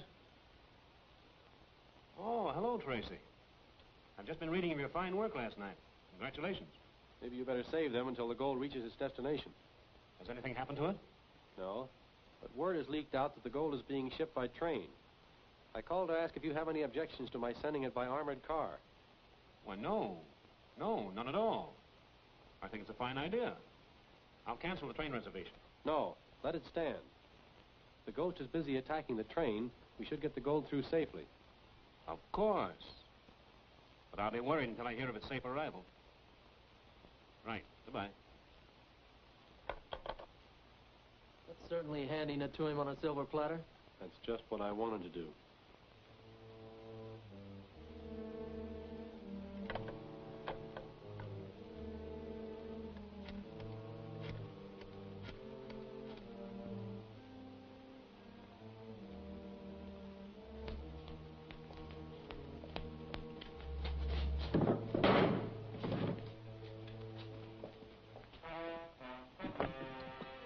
Right. They're loading an armored car.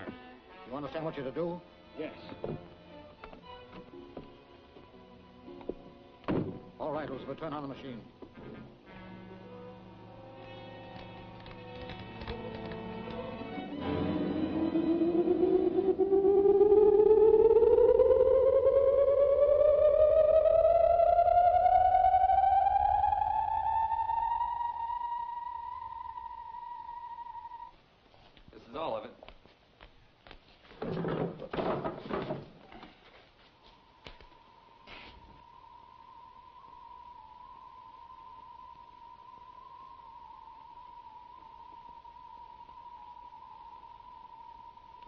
Lock her up, Tim.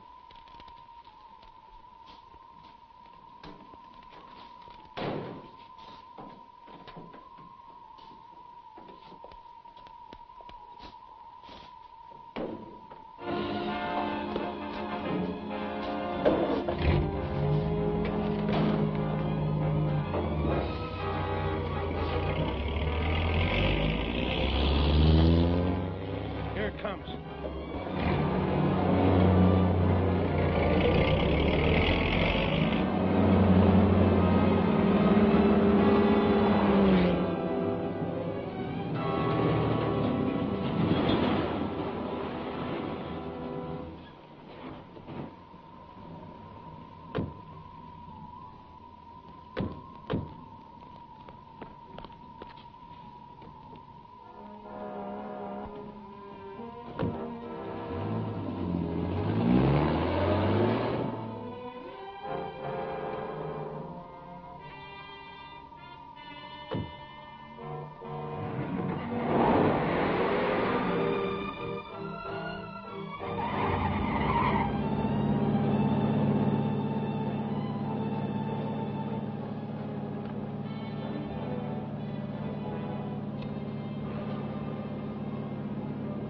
Squad car number 15. Tracy calling squad car number 15. Tracy calling squad car number 15. Bill, car number 15. Go ahead, Dick. Where are you now? They're hijacking the truck. I'm on Highway 105, heading east, away from Route 14. All right, we'll be coming. Keep in touch. Go ahead, Lieutenant.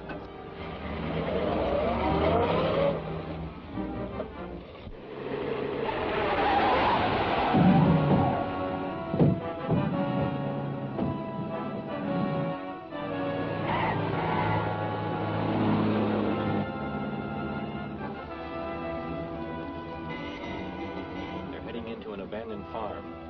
First dirt road to the right, past the turnpike.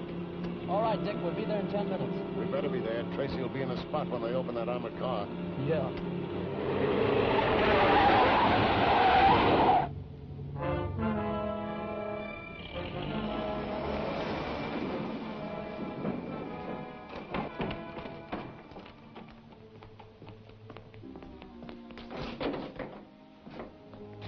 All right, boy.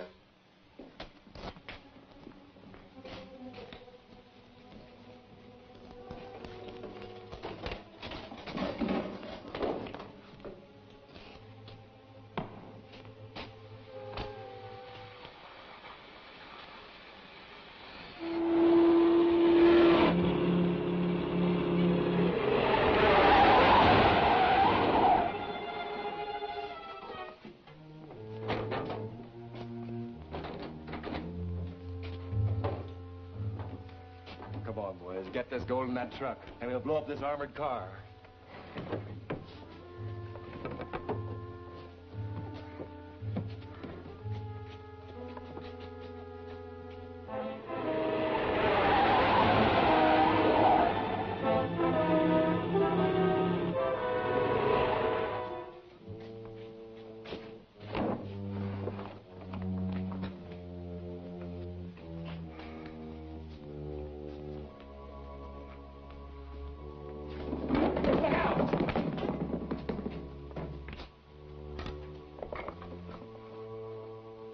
Gold, it's lead. See what's in that box.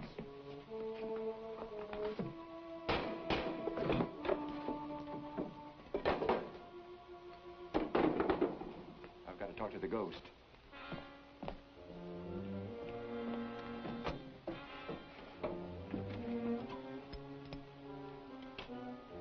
QR-10 calling QR-23. QR-10 calling QR-23. QR-23 talking. Come in, QR-10. The armored car is filled with lead, not gold. That means Tracy double-crossed us and sent the shipment by train as he originally planned. What do we do? Stay where you are until you hear from me. I'll send some men from here to take care of the train at Aliso Gorge. Yes, sir.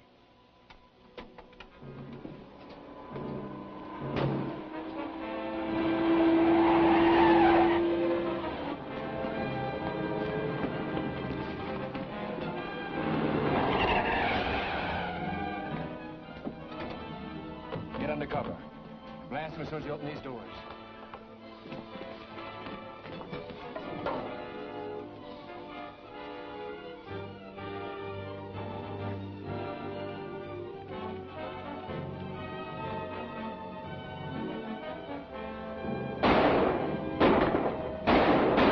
Take cover!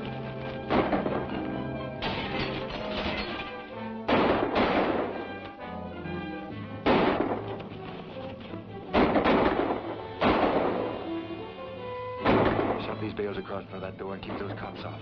I'll get that guy in that armored car.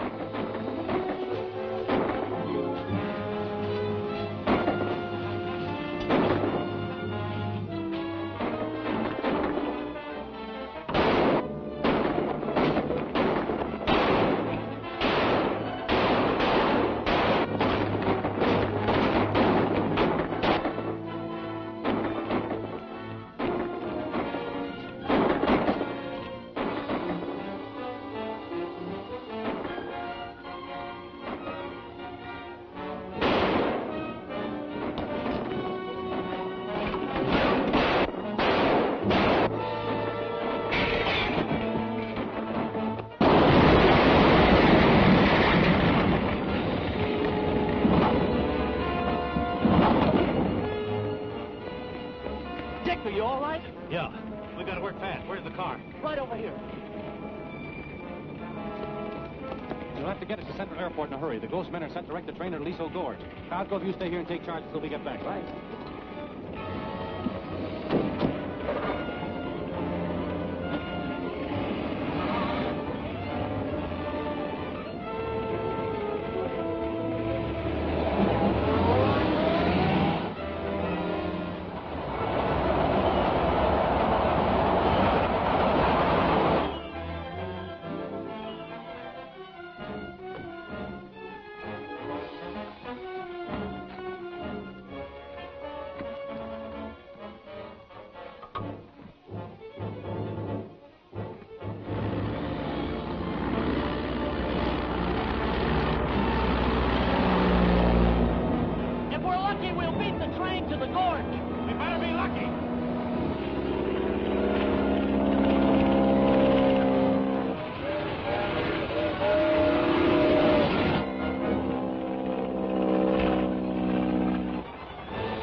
lucky, we'll beat the train to the gorge. We better be lucky.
Well, there's nothing we can do about it now.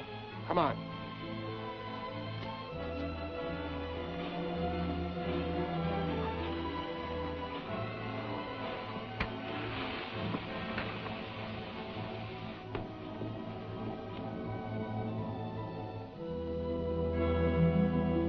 So bailing out of the plane seemed to be the only way to save them. Worked, but I sure thought you were done for. So did I. Hello. Yes, Mr. Cabot. Ambassador Hotel.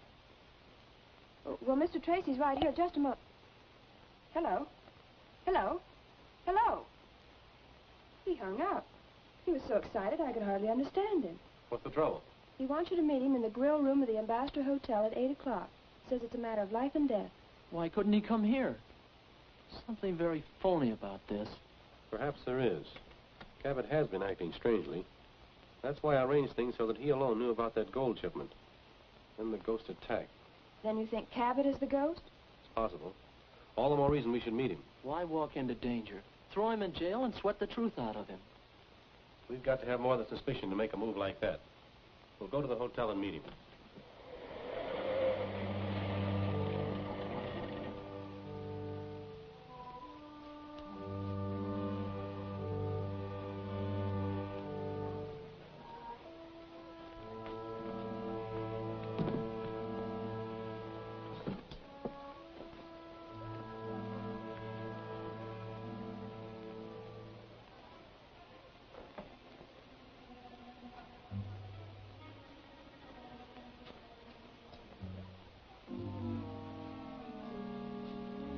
Coffee.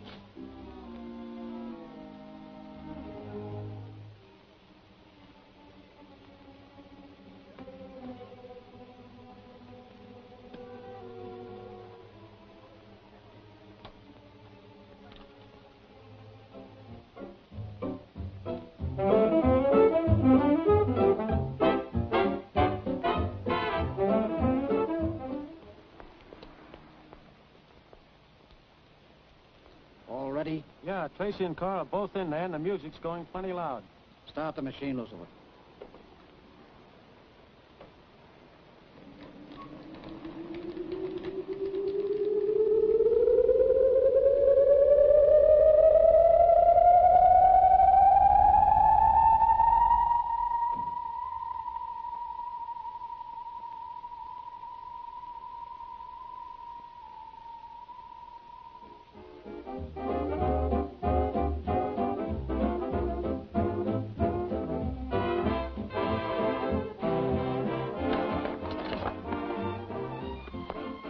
the matter, nervous? No, but I'd have sworn that someone bumped into my tray.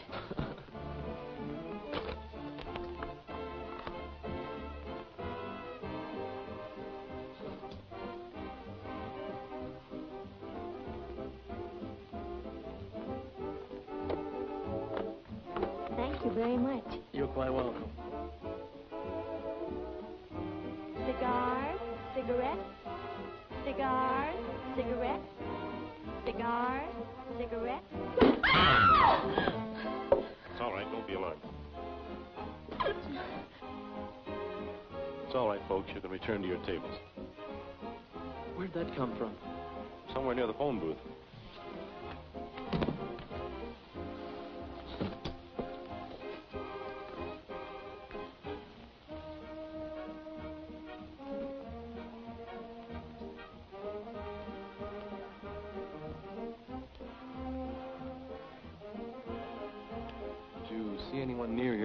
Picking up the cigarettes for the girl? No, but I did find this on the floor.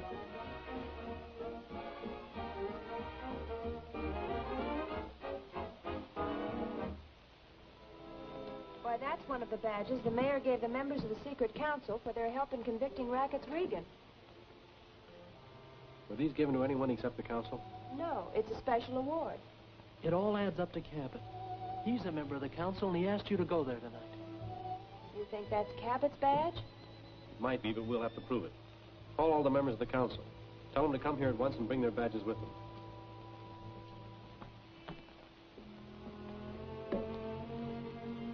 Something important has happened. But before I go into that, I want to ask Mr. Cabot a question. Why didn't you meet me tonight at the Hotel Ambassador? Well, I don't know what you're talking about. Why, didn't you telephone me and leave a message for Mr. Tracy? Well, certainly not. I've been out of town, only got back an hour ago. Perhaps there's been some mistake. I'm going to tell you exactly what happened tonight at the hotel.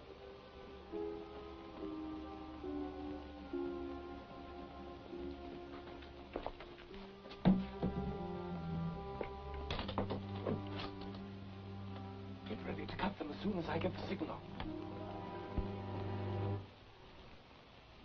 And this was dropped by the man who attempted to kill me. I'm going to ask each of you gentlemen to place your badge on the table in front of you.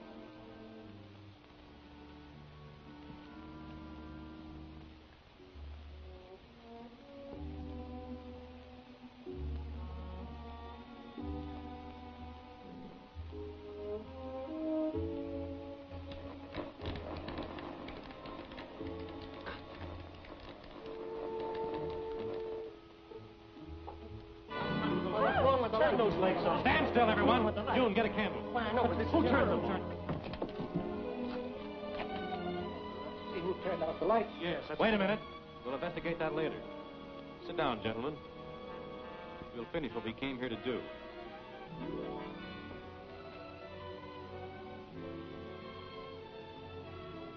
The badge I have just brought here has disappeared. Why? Now, will each one of you please lay his badge on the table? I brought my father's.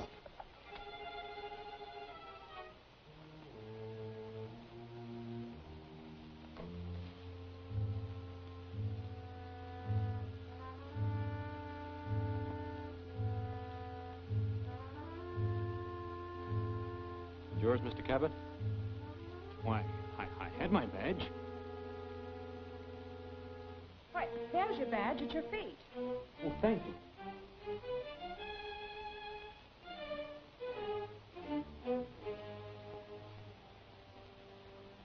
Are you sure this badge is yours, Mr. Cabot? Well, yes, it must be. This matter is by no means closed, gentlemen. For the present, I shall say good night. Good night. Good night. Gee, with those lights going off like that, I see what it's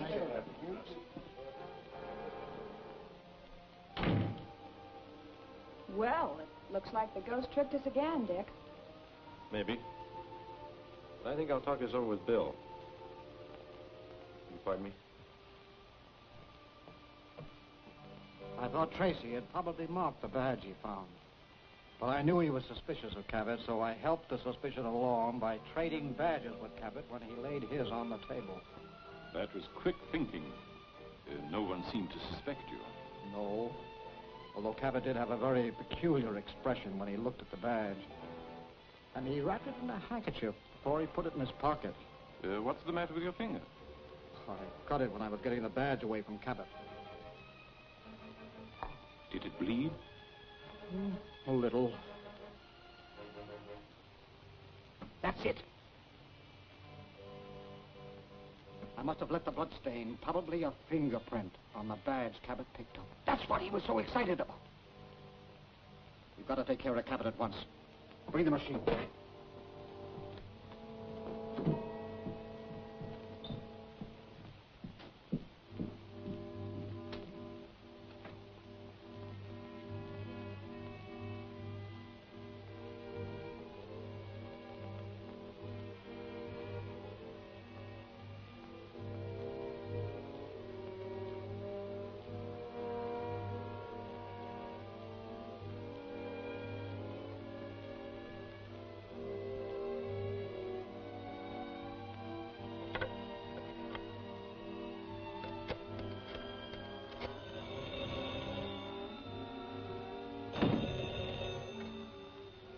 Yes?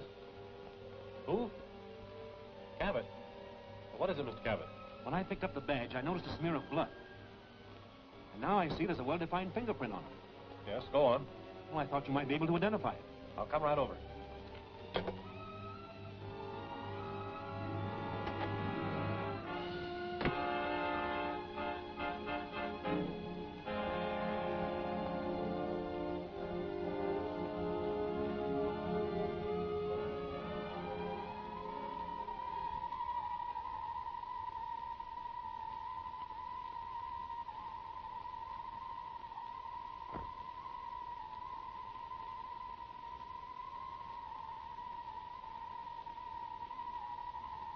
Stay right where you are, Cabot. Who is it? Where are you? I'm in the room even though you can't see me. You mean you're invisible? Yes. Now you know why I'm called the Ghost. The Ghost? What do you want? Why are you here? I've come for that badge that has my fingerprints.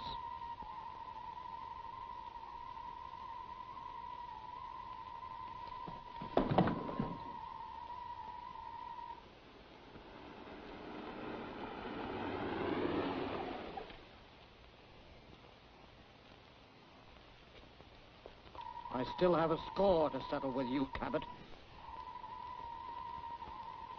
Your score with me? I don't even know who you are.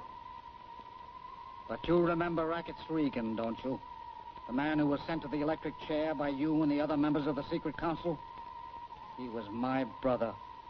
And you and every man who caused his death are going to pay for it.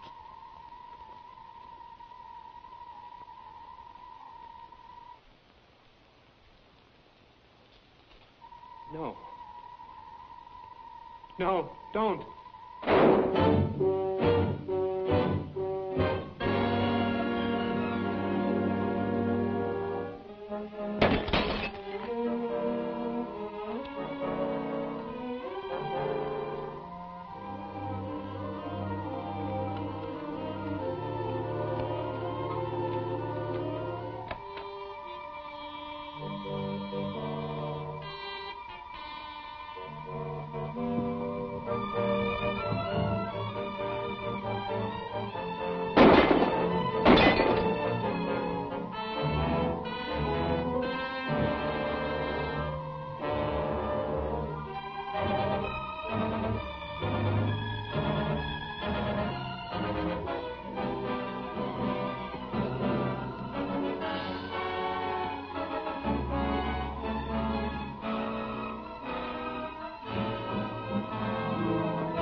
Stay right where you are, Cabot. Who is it? Where are you? I'm in the room even though you can't see me. Now you know why I'm called the Ghost. The Ghost.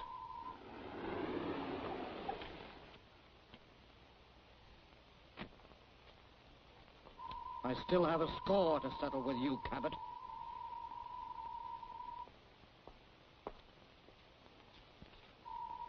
No, don't.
That's all you could find? No other clues? No. And I'm more convinced than ever that that is the strongest clue we could have. You still believe the ghost is wise to our plans before we ever start? Right. And since we only discussed those plans in the secret council meetings, one of our members must be the ghost, or one of his accomplices. But how can we find out whether it's Brewster, Weldon, or Morton? I think I have a plan that will force the right one to make the first move. And when he does, we'll be in a position to nab him. But I'll need your help. I'm listening. I've called a meeting with the secret council for 2 o'clock this afternoon. And I want you to...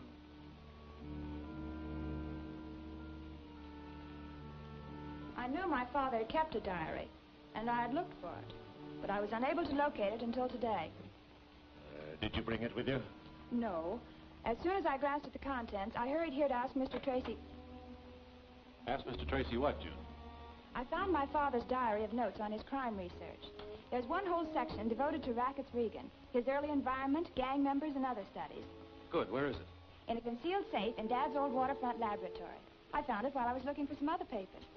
Why do you persist in believing that the ghost is one of Regan's old crowd? Because I'm convinced he leaves Regan's fingerprint to inform us he intends to kill every member of this council for sending Regan to the chair. Well, he may be doing it to furnish us with a false lead. And while you're chasing it up some blind alley, the ghost is marking one of us for death. Gentlemen, I don't question Tracy's ability to deal ultimately with the ghost. Regan is his only lead. I don't think we should interfere with his following. Thanks, Mr. Morton. This diary will help me settle Regan's real position in the case. I'll be free to go to the lab with you in about a half an hour. Will you wait? Certainly. Well, gentlemen, that's all.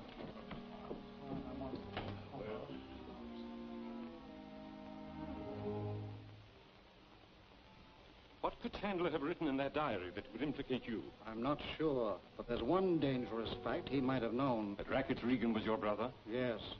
And if Tracy ever found that out, he might pick up a trail that would lead straight to me. So we're going to get that diary before Tracy has a chance to study it.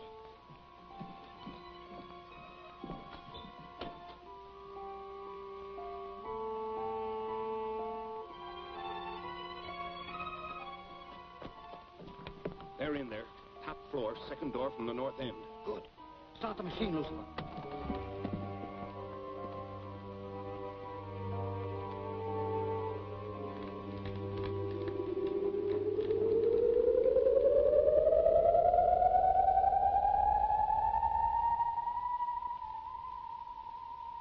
All set. The men are at their stations, and they'll call Cosgrove as soon as they hear the sound of the ghost. Good. If spots any of those men, he may not enter the building. I think he'll want this diary badly enough to try to get it regardless of any obstacles.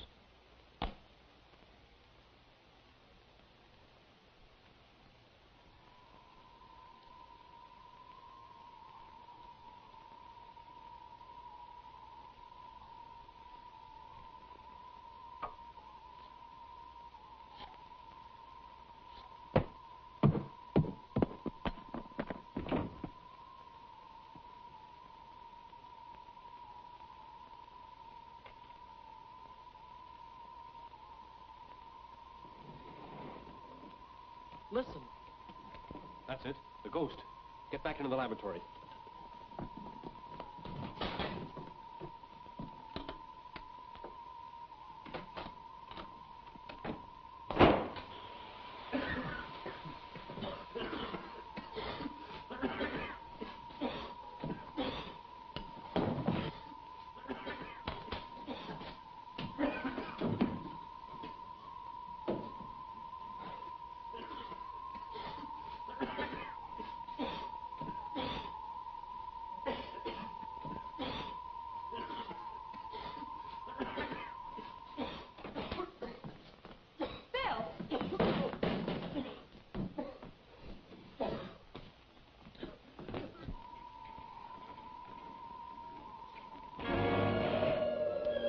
Something's wrong.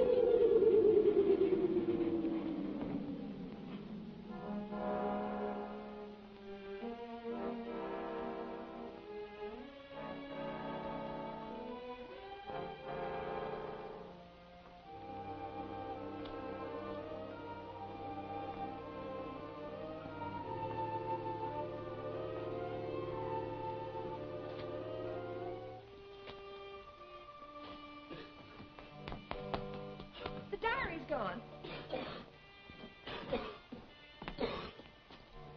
Bill, check the guards. Right. The ghost got through. He's outsmarted us again. Not altogether. I turned on the dictaphone. If it picked up the sound, I may be able to analyze its frequency and find out what it is. That's right. You're an expert in sound research. That's nice work, June. When can we start work on it? Right away. The frequency calibration screen is in the laboratory.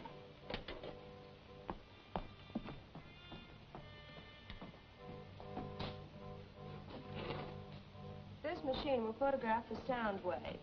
I may be able to measure it and break it down.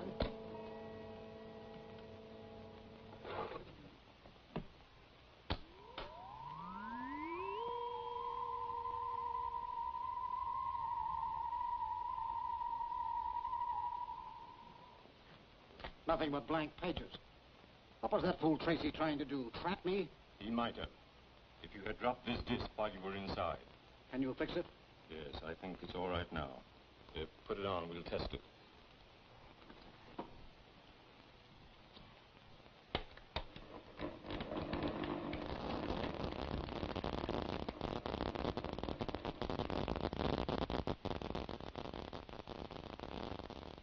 What's wrong?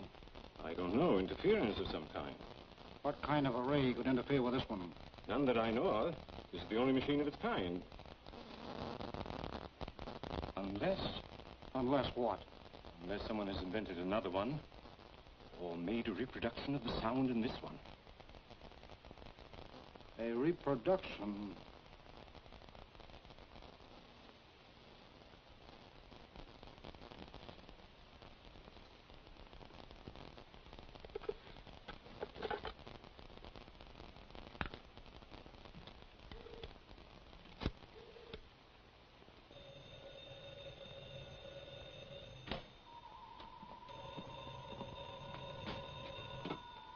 Hello? Hello?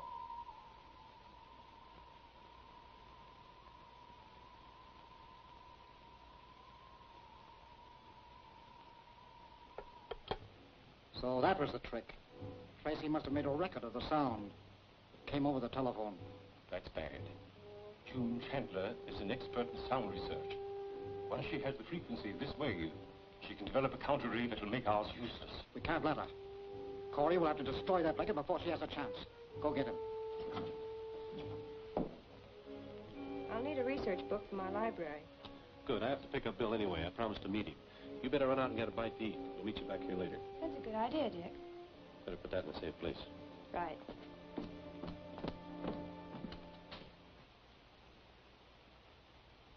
That's fine, Corey. Everything's set. Corey took care of the telephone box and the fire extinguishers. When that telephone receiver is lifted... And we can tell when they've returned to the laboratory by watching for the static disturbance on my machine. Exactly. They will only be gone a half an hour, so you better get your machine started.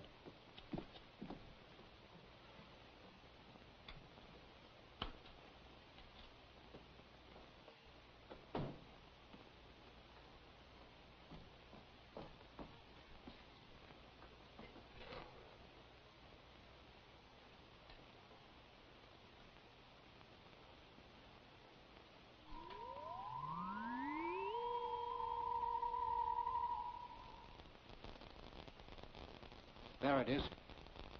They're running the record again.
Nobody came out. I've been right here ever since it started. June must still be in there. I'm going to try to get in the back way. Right.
June. Dick! June, do you think you can make it down that ladder? Yes. Good. I want to go back and try to save that record.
June, do you think you can make it down that ladder? Yes. Good. I want to go back and try to save that record.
The fact that Tracy was able to record the sound of our invisible ray bothers me. I don't know why. He admitted at the council meeting that the record was destroyed when the laboratory building burned. That's true, but... Stop worrying. I have a plan that will remove Tracy and the other members of the council at one blow. How? You'll have to be careful that suspicion doesn't fall on me. This is what you'll have to do.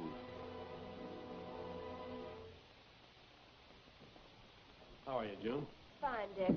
Here's some messages for you. I wonder how anyone knew we had the sound record down there. I think I have the answer for that. When we played the record back, it created an interference which they picked up. Of course, that's exactly how it would happen. Any call from Brewster about the test on his new aerial torpedo? I don't see any. Hello. Just a minute, Mr. Brewster. He's right here. Hello, Tracy speaking. Brewster! Brewster! Something happened to Brewster. He screamed and then the line went dead. Where was he phoning from? His experimental plant. Come on.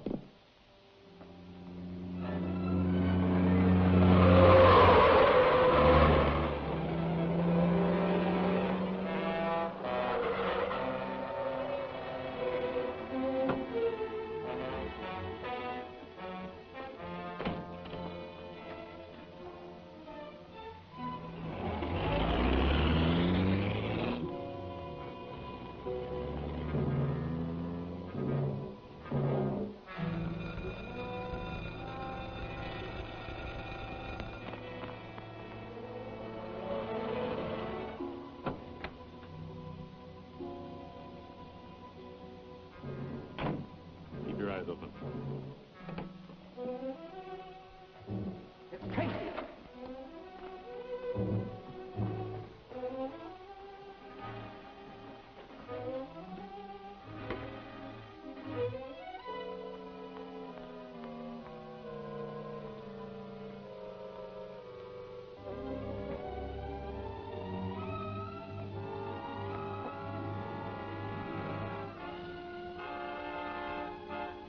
Drop that gun. You ain't so smart, Tracy. Neither are you.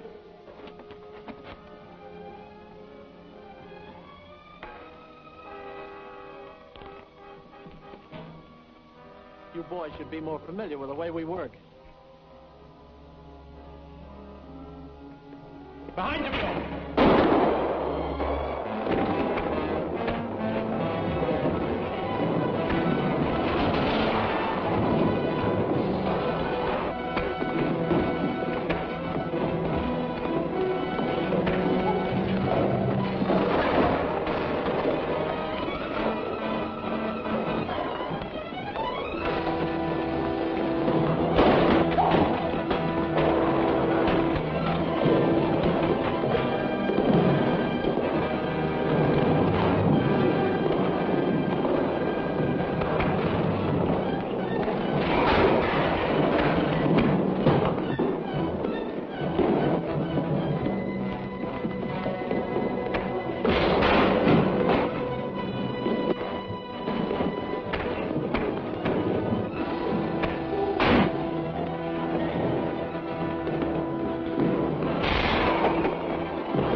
Thanks, Dick.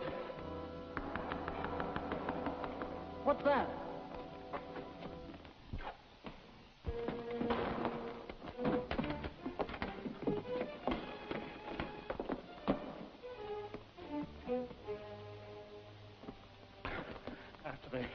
After they tied me up, I tried to phone you, but they were watching all the time.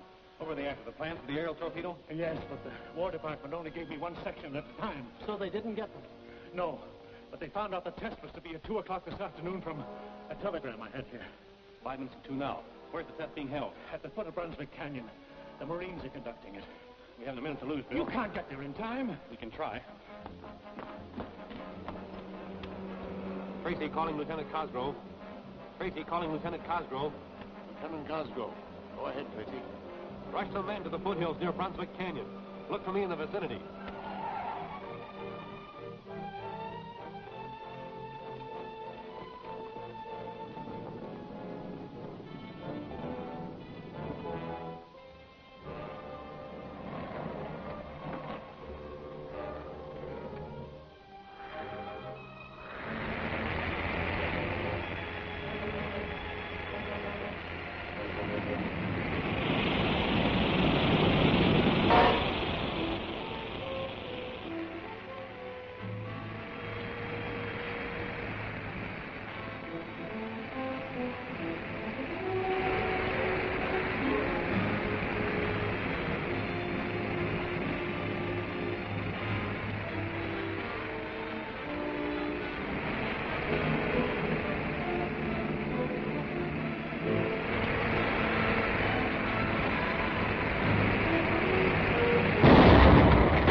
Congratulations.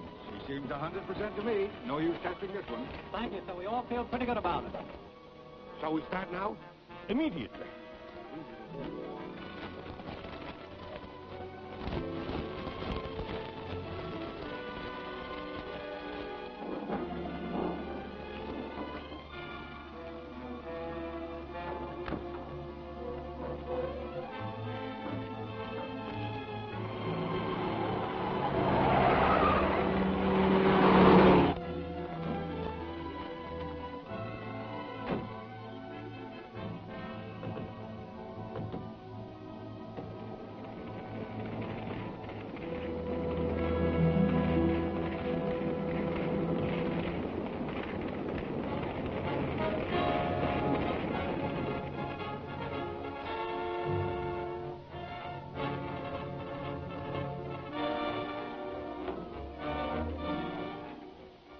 Side Indian Range. Wind north by east. Right. Fire warning, all stations, send that fast. All ranger stations, attention.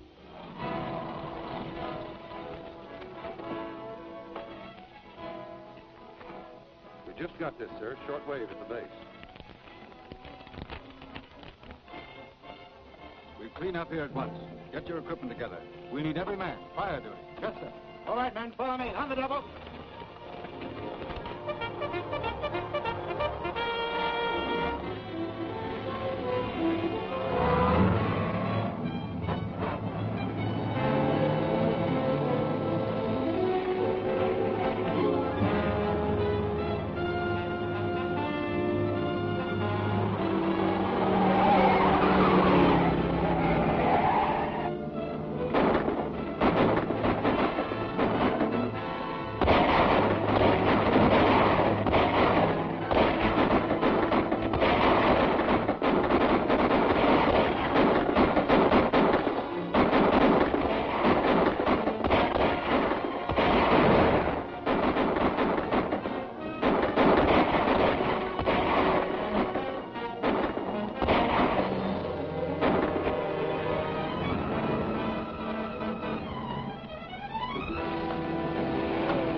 The torpedo.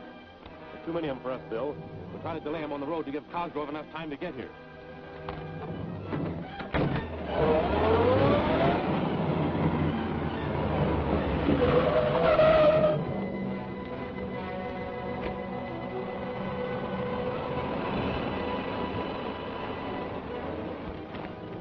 be a good place to block them.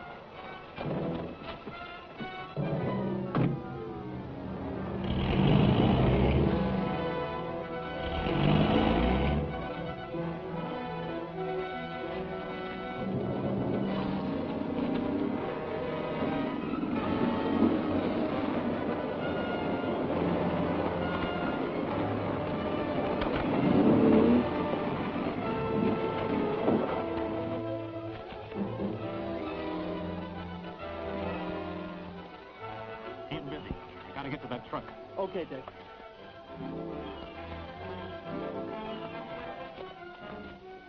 Get it out of here. Right, boss.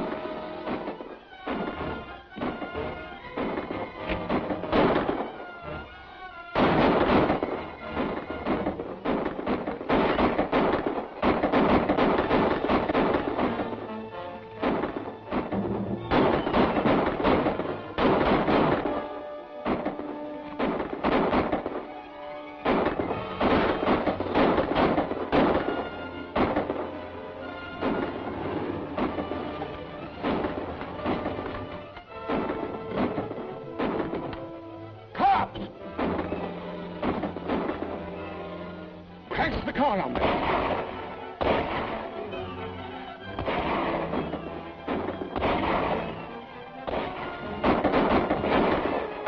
Reload! Get back!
This would be a good place to block them.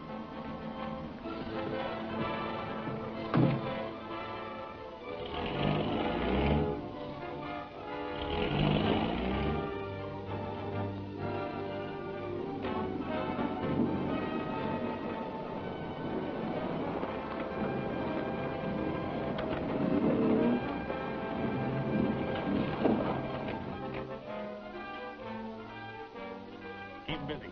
I gotta get to that truck. Okay, Dick. Get it out of here. Right, boss.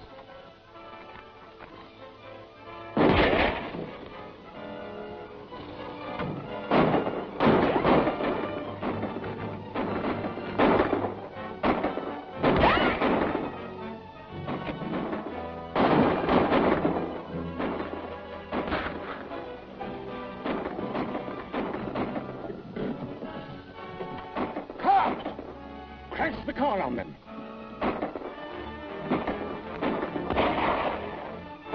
Reload! Get back!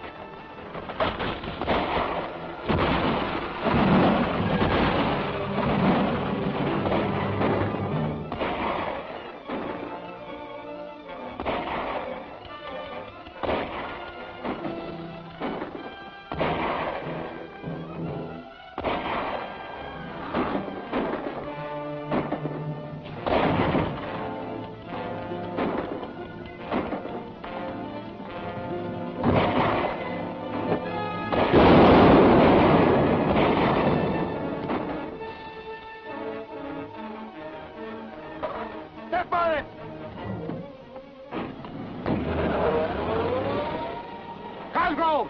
Round up the rest of those men!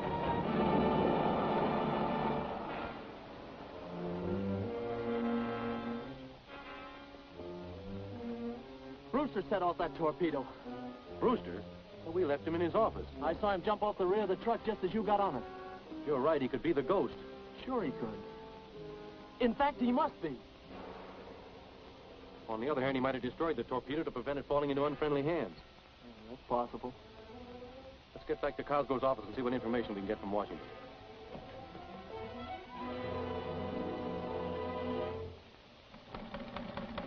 The miniature working model of torpedo is in Brewster's possession.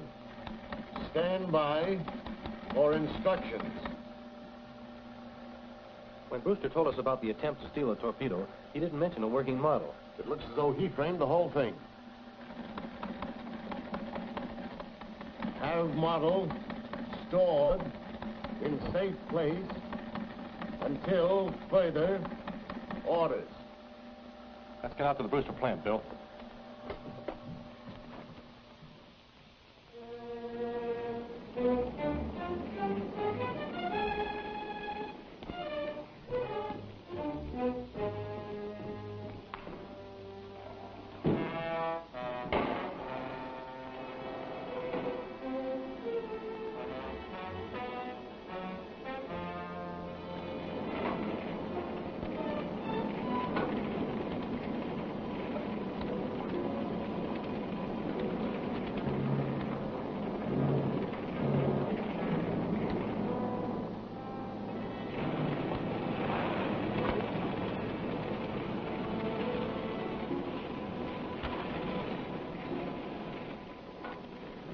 I'm Dick Tracy. Is Mr. Brewster here? Yes, sir. He's in the shop. Drive in. Thank you.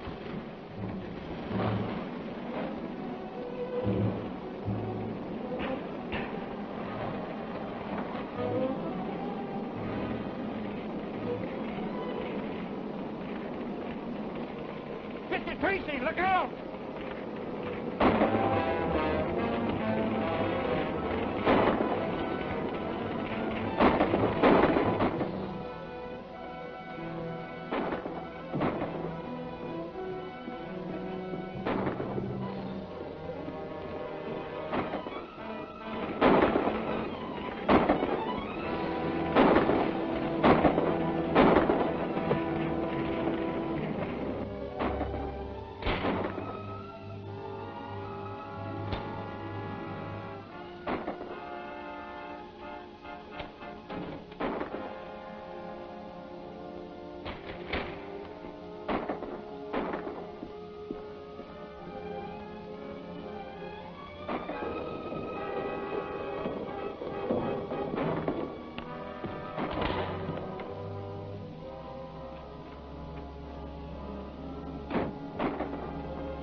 There's the signal. It's leaving.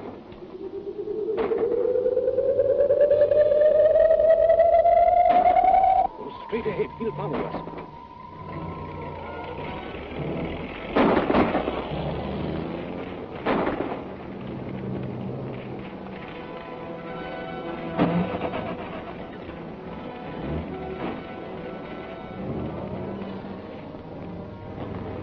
That's Brewster's car.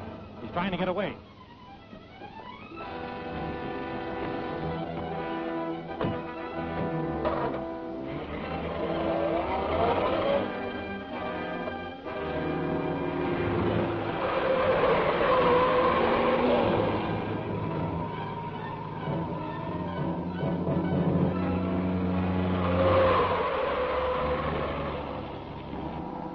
Keep straight down the highway, Brewster. Who is it? Where are you? I'm the ghost. You can't see me, but you can see this gun. The ghost? Keep your eyes on the road.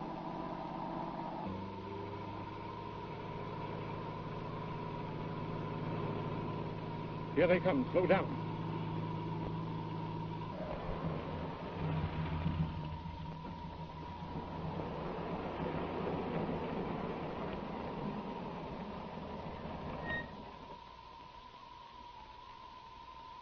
Get out.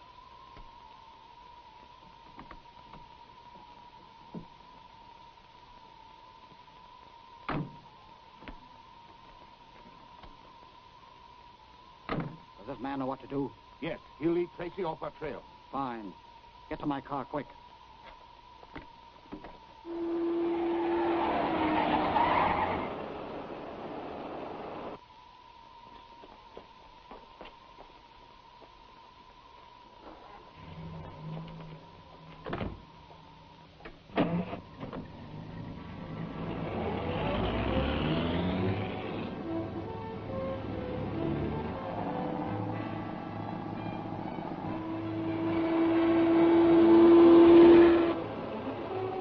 Has the torpedo with him. We'll find out when we catch him.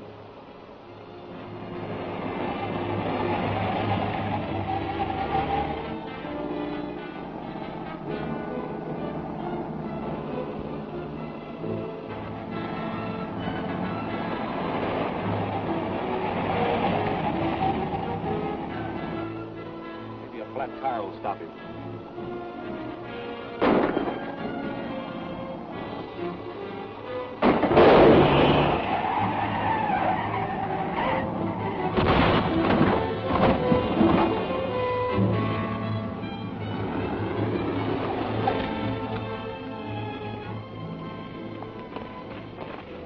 This isn't Brewster. He must have pulled a fast one by swapping cars somewhere along the road. Maybe he doubled back to get the torpedo. Yes. We've got to get back there. We can't do any good for this man. We'll radio Lieutenant Cosgrove from the car to come and take charge.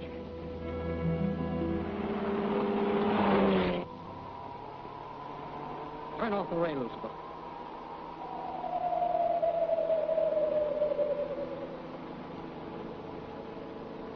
Brewster didn't bring the torpedo with him.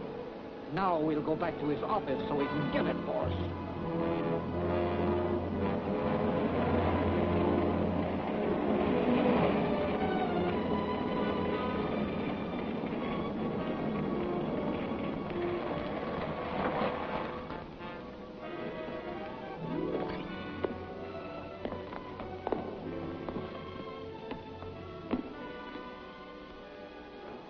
Ready to tell me where the torpedo model is? No. Bring him outside. I think I can make him change his mind.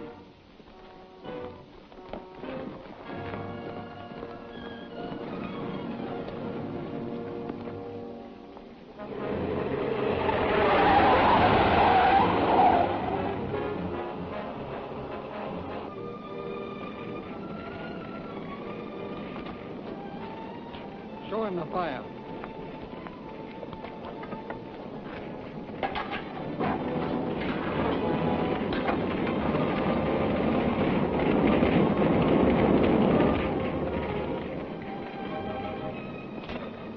Well, Brewster, do we get the torpedo? I said no, and I mean it. Tie him up, boys. Maybe we can bring him to his senses.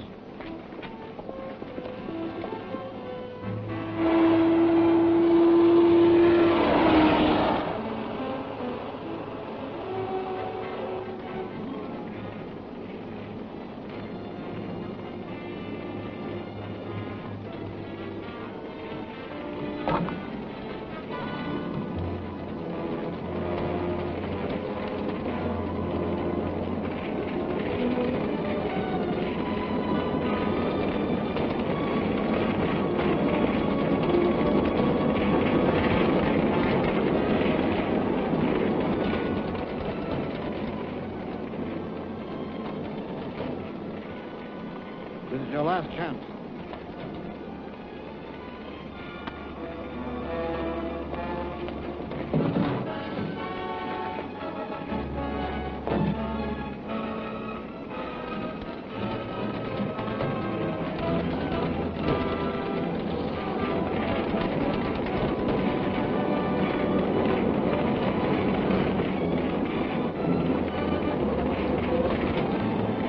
Stop it! I'm talking! Stop it! Stop it!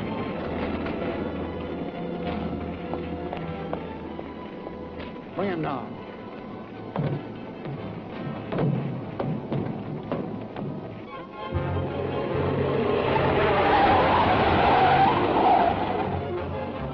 back to the plant, Bill. Head for the side entrance. All right, Dick. The combination is under the clock on my desk. Keep him here. We'll see if he's telling the truth.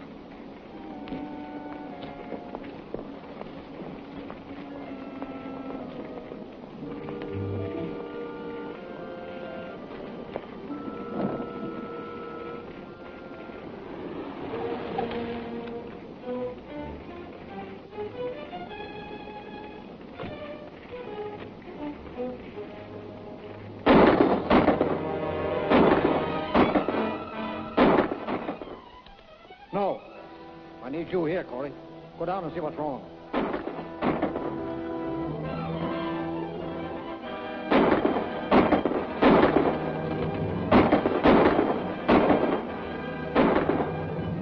They got Brewster tied up. Use the car as a shield. I'll try to get to him.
need you here, Corey. Go down and see what's wrong.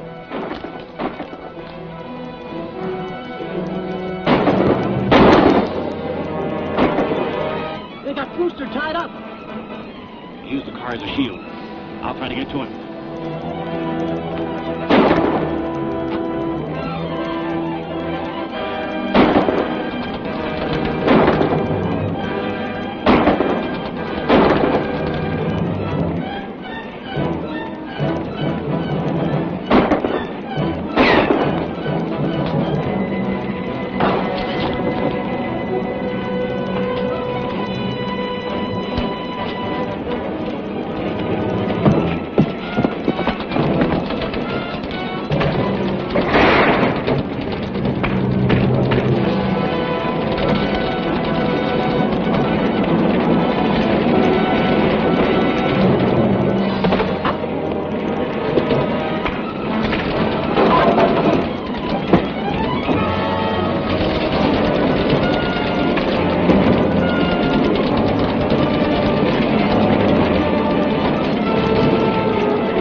thing's loaded.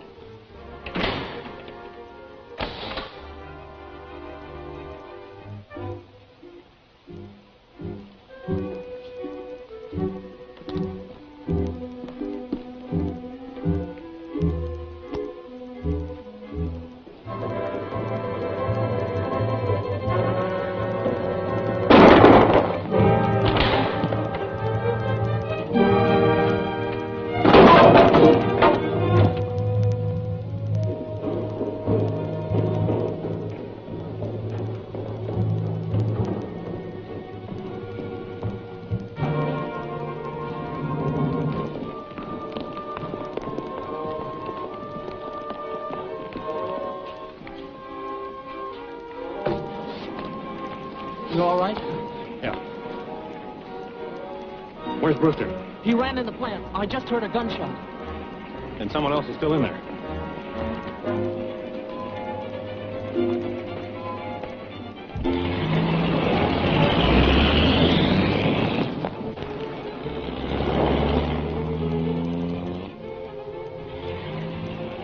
You take care of Brewster. I'll go after them.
We've got to lose him, Corey.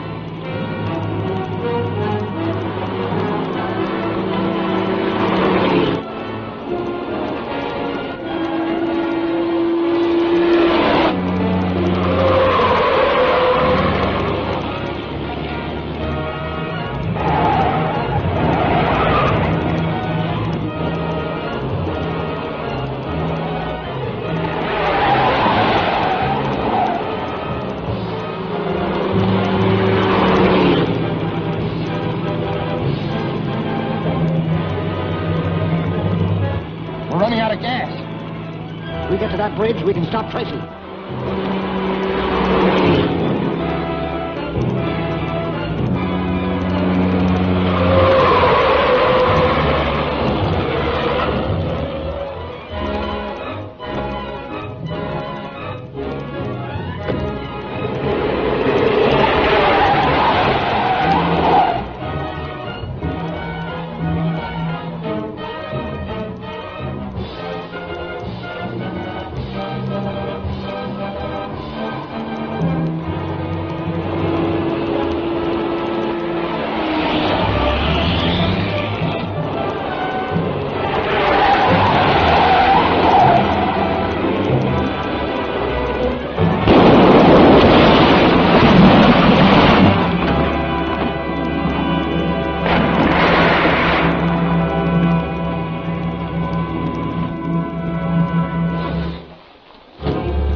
Brewster's act cleared him of all suspicion.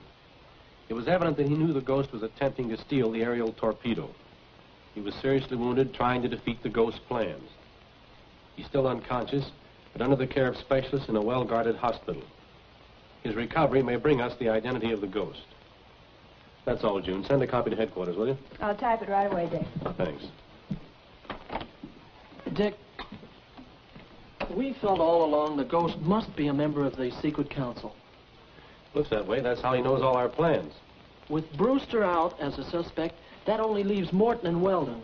One of them must be the ghost. Right. But we can't take a chance on his getting to Brewster. We've got to maneuver Weldon and Morton into a position where they can be watched until Brewster talks. That won't be so easy. Well, if an idea I've got works. Let's have it. I want you to phone Weldon and Morton. Tell them to meet me at the Ambassador Hotel at 8 o'clock tonight. Tell them that...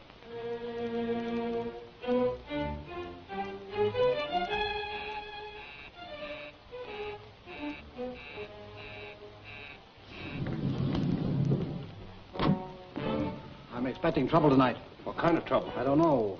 Tracy has called a special council meeting at the Ambassador Hotel. There are only 2 of us left, and I think Tracy's suspicions have narrowed down to us. Do you think it's a trap? Naturally.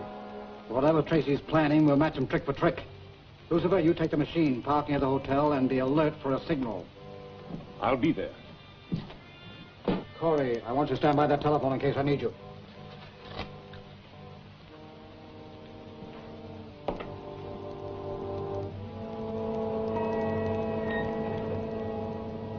So, gentlemen, when we learned the ghost was determined to kill every one of the council that sent Rackets Regan to the chair, I requested that you keep me advised of your whereabouts so I could arrange for your protection. That hasn't always been convenient, Tracy. Of course not. My time has been overcrowded by urgent business. So is Brewster's. He failed to cooperate, and yesterday the ghost shot him. Brewster shot? Was he killed? No. He rushed into a hospital immediately. The best doctors in the city are trying to save him. But if they fail, only Morton and I are left. And the ghost is bound to strike at one of us next. You've got to save us, Tracy. That's why I brought you here. This place is heavily guarded. You'll remain under our surveillance until Brewster identifies the ghost and we nab him. But I've important business appointments. I'm sorry, I'll have to cancel them for you. I've made no preparations to stay here. May I call my home? I can't risk advertising your whereabouts. I'll have your things brought down. Meanwhile, I think you'll find your rooms very comfortable. Mr. Morton?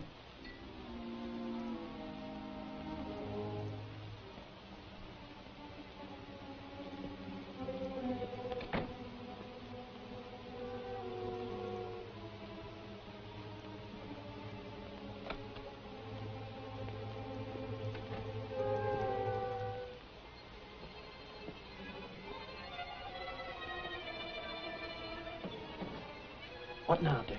First, I'm going to check the guards. Then I'm going to have Morton and Weldon's homes and offices searched from end to end. No matter what happens, you stay here. Right, Dick.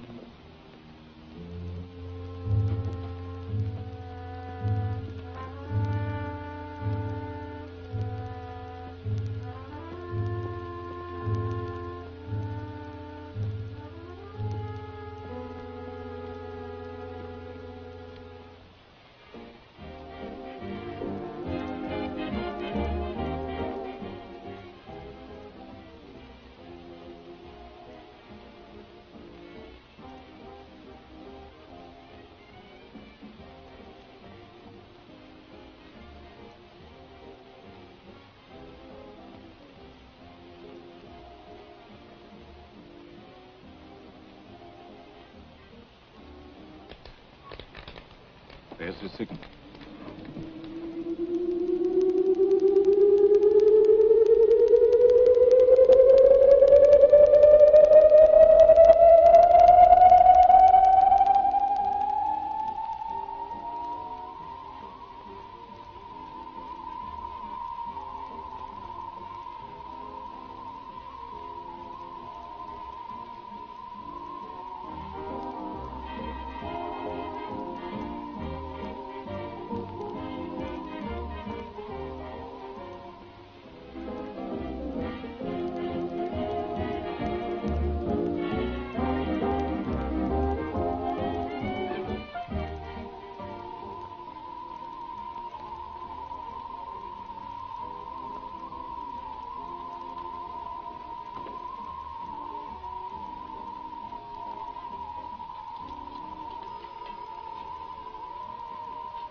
Hello? This is Corey. What? Brewster alive? Sure, I'll get him. I'll check every hospital. Yes, sir, right away.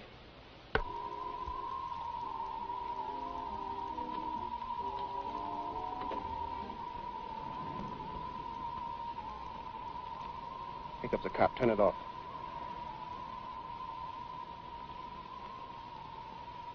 But the ghost will become invisible. He may be caught. We'll have to take a chance on that. If this is a trap, the cap's wise. If he hears that sound, we'll all be caught.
Okay, quick.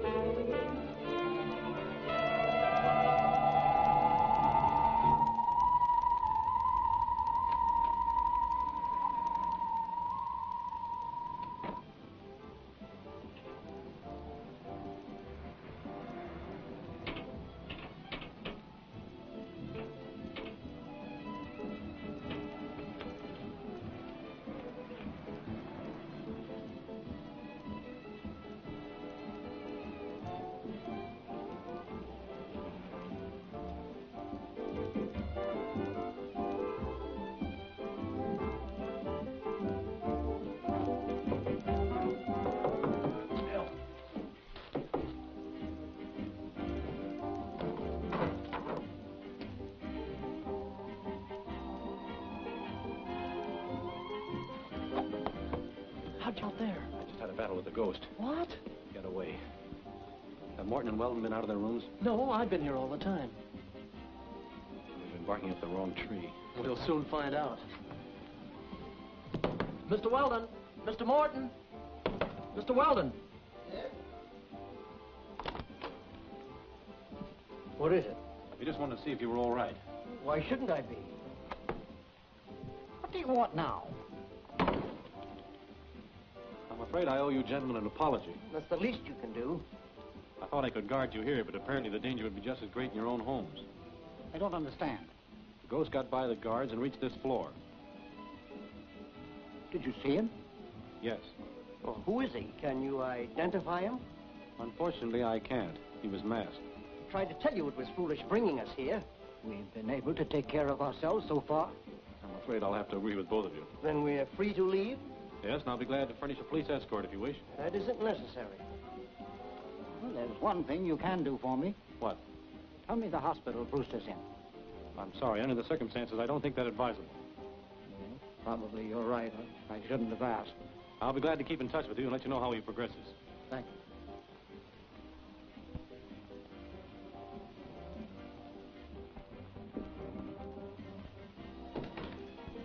Something screwy around here somewhere.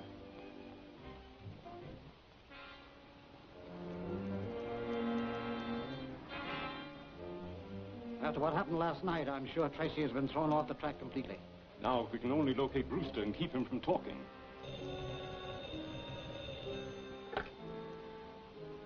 Yes? Corey. You found Brewster? Yeah, they've got him hidden in a private sanitarium. Sure, I know what room. He's in an oxygen tent. It won't be easy, but I'll take care of him. Right.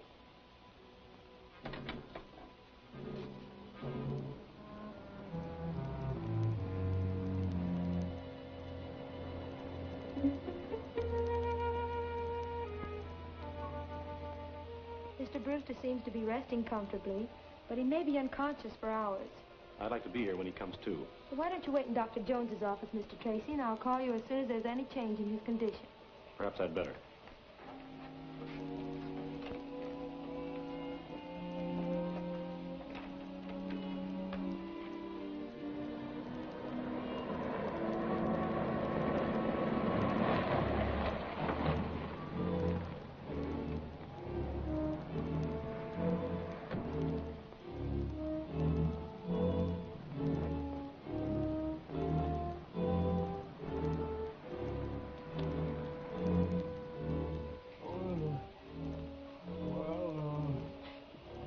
Mr. Brewster, all right. Where am I? You mustn't talk.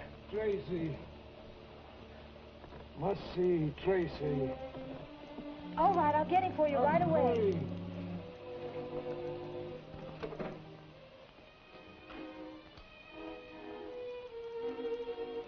Tracy. You can't come in here. Yes, I can. Give me that phone. What do you want? Tracy. That you, Tracy? No, I ain't Tracy.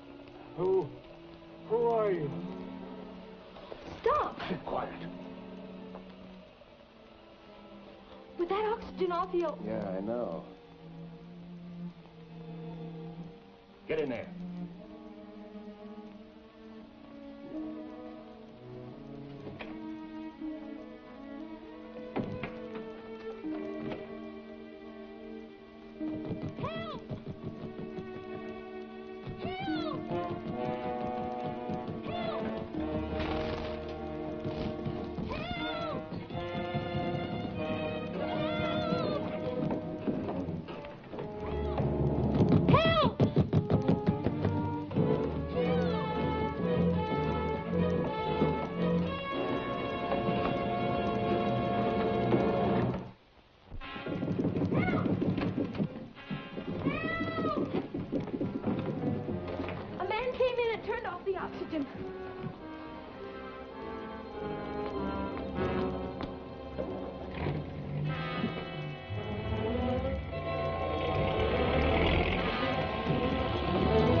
Back in the car. What's up? They killed Brewster.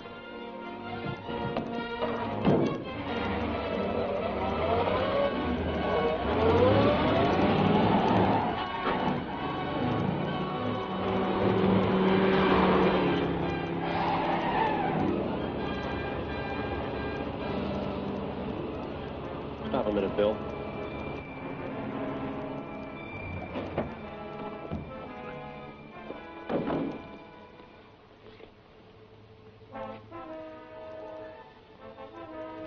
Must have punctured the gas tank. It'd be duck soup following a trail like that. Right. I'm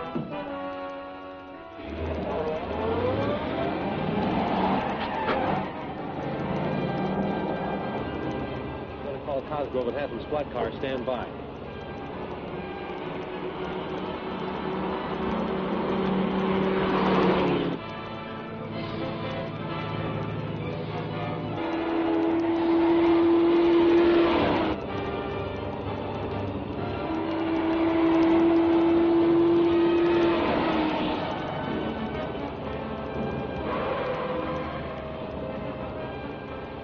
Off into the driveway. Slow down.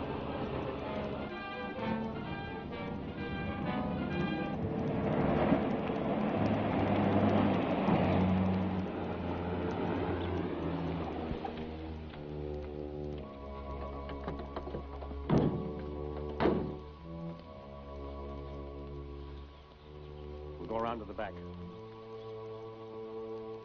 should have silenced the next Corey. Undoubtedly, your description's being broadcast from one end of the state to the other. I'll lay low until things blow over. That's right, but you'll do it on the coast. Take a plane, I'll fly out. I'll change clothes and get back to town so I can keep in touch with things.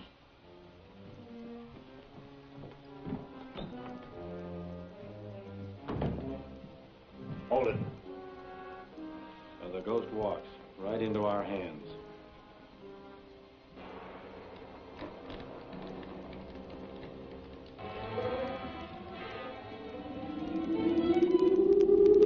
Mask off yourself, or shall I do it for you? I intend to go on wearing this mask for a long time. There must be trouble outside. See what it is. So he can make himself invisible. That explains a lot of things. There's no time to lose. Tracy's here.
Tracy calling state police headquarters. Come in, Tracy. I'm following him. He's headed north toward Highway 98. All right, Tracy, I'll broadcast a general alarm. State Police Headquarters calling all cars. Calling all cars.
Is that man they've been operating on the ghost? No. His name is John Corey, and he was working with the ghost. I don't know who the ghost is, but I know what he is. I don't understand. The ghost is a super criminal who has the power to become invisible. Invisible?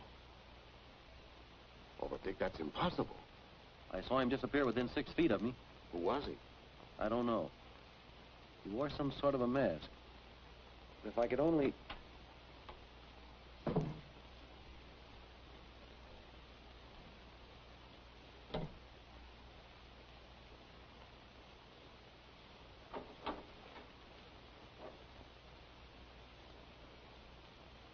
Corey, Doctor? Yeah. How is he? We can't tell yet. It's a brain injury and the vocal cords have been severed.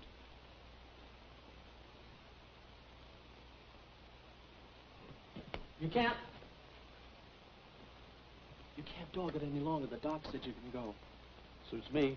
Phone June and tell her I'll be right over at the office, will you, Lieutenant? And ask the nurse to send in my clothes. Sure thing. You'll stay here and keep an eye on Corey.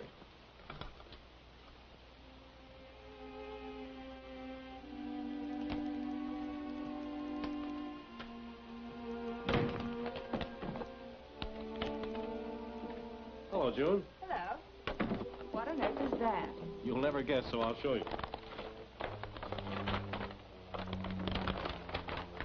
This device makes an invisible man become visible. Really? How does it work? It's called a cathode detector. These batteries furnish a special kind of power for this infrared X-ray bulb. Isn't that the long wave developed by the signal corps? Yes, it's on the same principle. The X-ray can penetrate substance and show what is underneath. The rays from this bulb reverse that and reveal substance that cannot be seen by the human eye. I don't get it. I'll show you.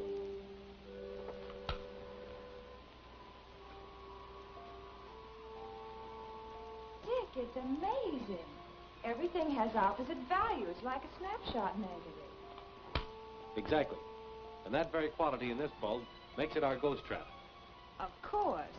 Under the rays from this bulb, the ghost will become visible. Well, that is, if he comes here. Don't worry. He'll come. I'll see to that.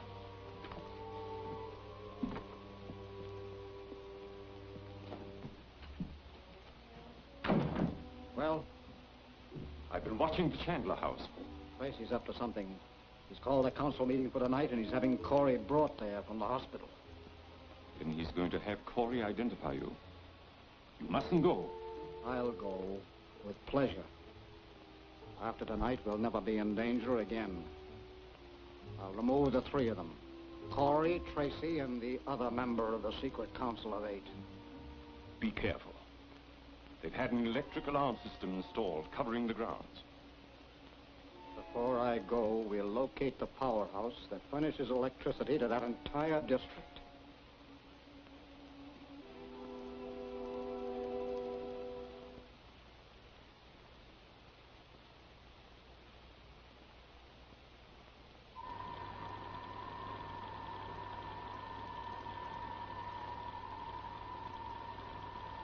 All right, Canfield, you know what to do when you hear Lucifer's signal. Kill the master switch. This is it right here.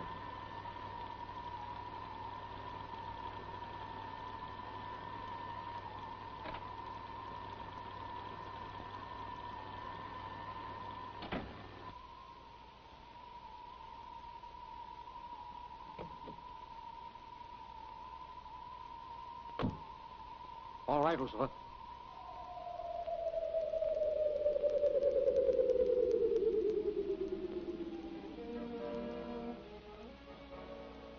Stand by, Lucifer, and see that there's no slip-up. I'm ready to go to Chandler's.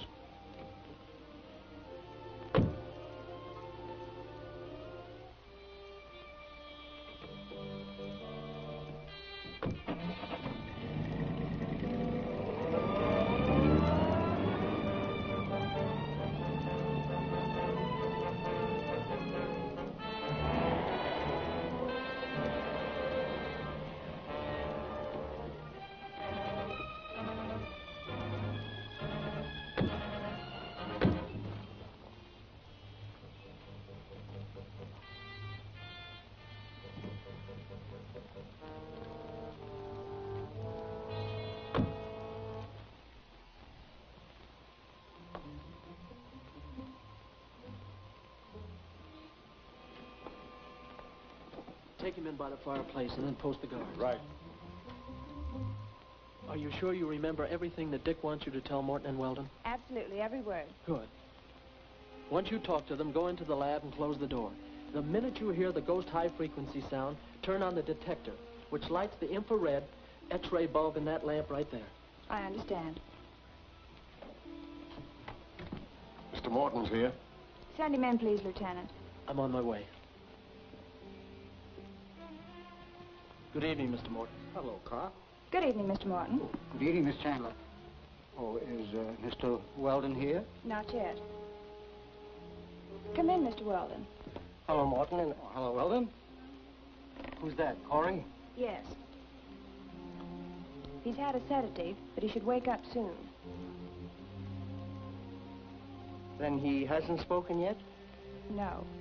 He has a temporary paralysis of the vocal cords, but he signaled his willingness to Mr. Tracy to give valuable information in exchange for a pardon. I see. Where is Tracy? He's on his way here now with a doctor. The doctor's coming? Yes. He'll give Corey a stimulant if he needs one. Perhaps I'd better phone and see just when they left.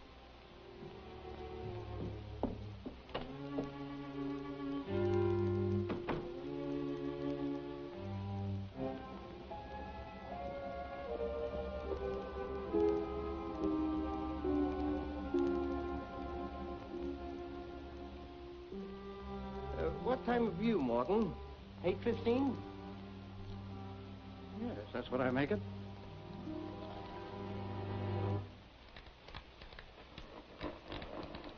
Ghost is ready to become invisible. Give Canfield signal. The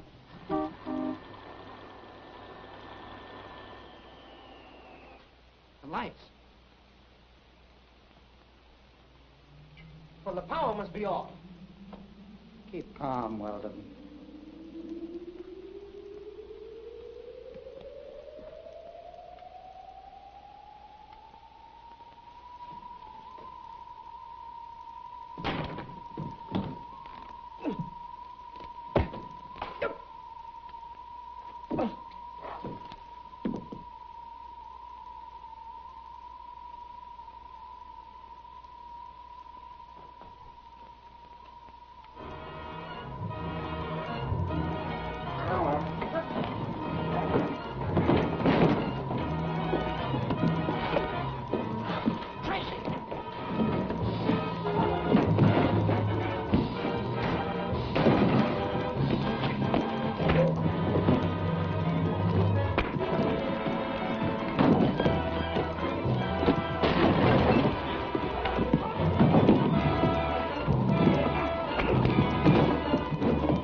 Holy smoke!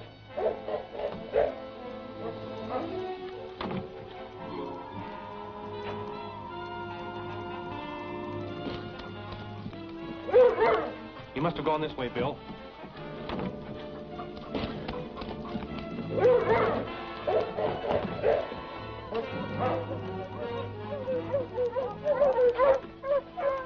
Follow their lead, Bill.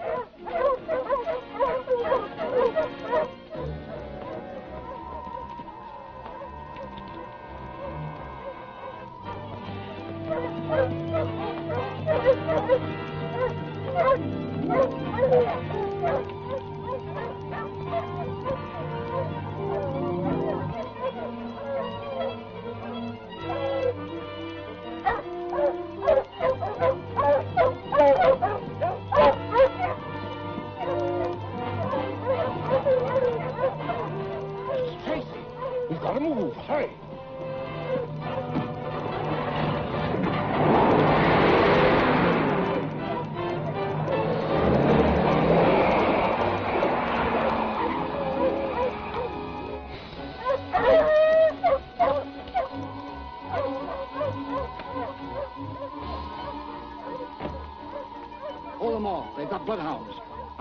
escape over the high-tension wires en route.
So the ghost finally paid for his crimes. It was retribution, but it wasn't nice to look at. The current from the ghost body, transmitted to the machine that made him invisible, killed his accomplice Lucifer. It's difficult enough to believe that Morton was the ghost, but what possible connection could he have had with Rackett's Regan? Regan was Morton's brother. That's how Regan defied the law so long. Morton betrayed every plan of the secret council of 8 to him. They planned a vast criminal combine, an enterprise which might have been called Crime Incorporated. Did you find anything else in Morton's effects? Yes. The secret of the high-frequency machine that made him invisible. All this data has been destroyed, so that no criminal can ever again make use of it. You and June always had a hunch it was something like that. When I found that Corey was dead, I saw a chance to get the ghost in the range of the infrared lamp. It worked. It certainly did, Dick. It's a great relief to know that the ghost will never threaten us again. Dick!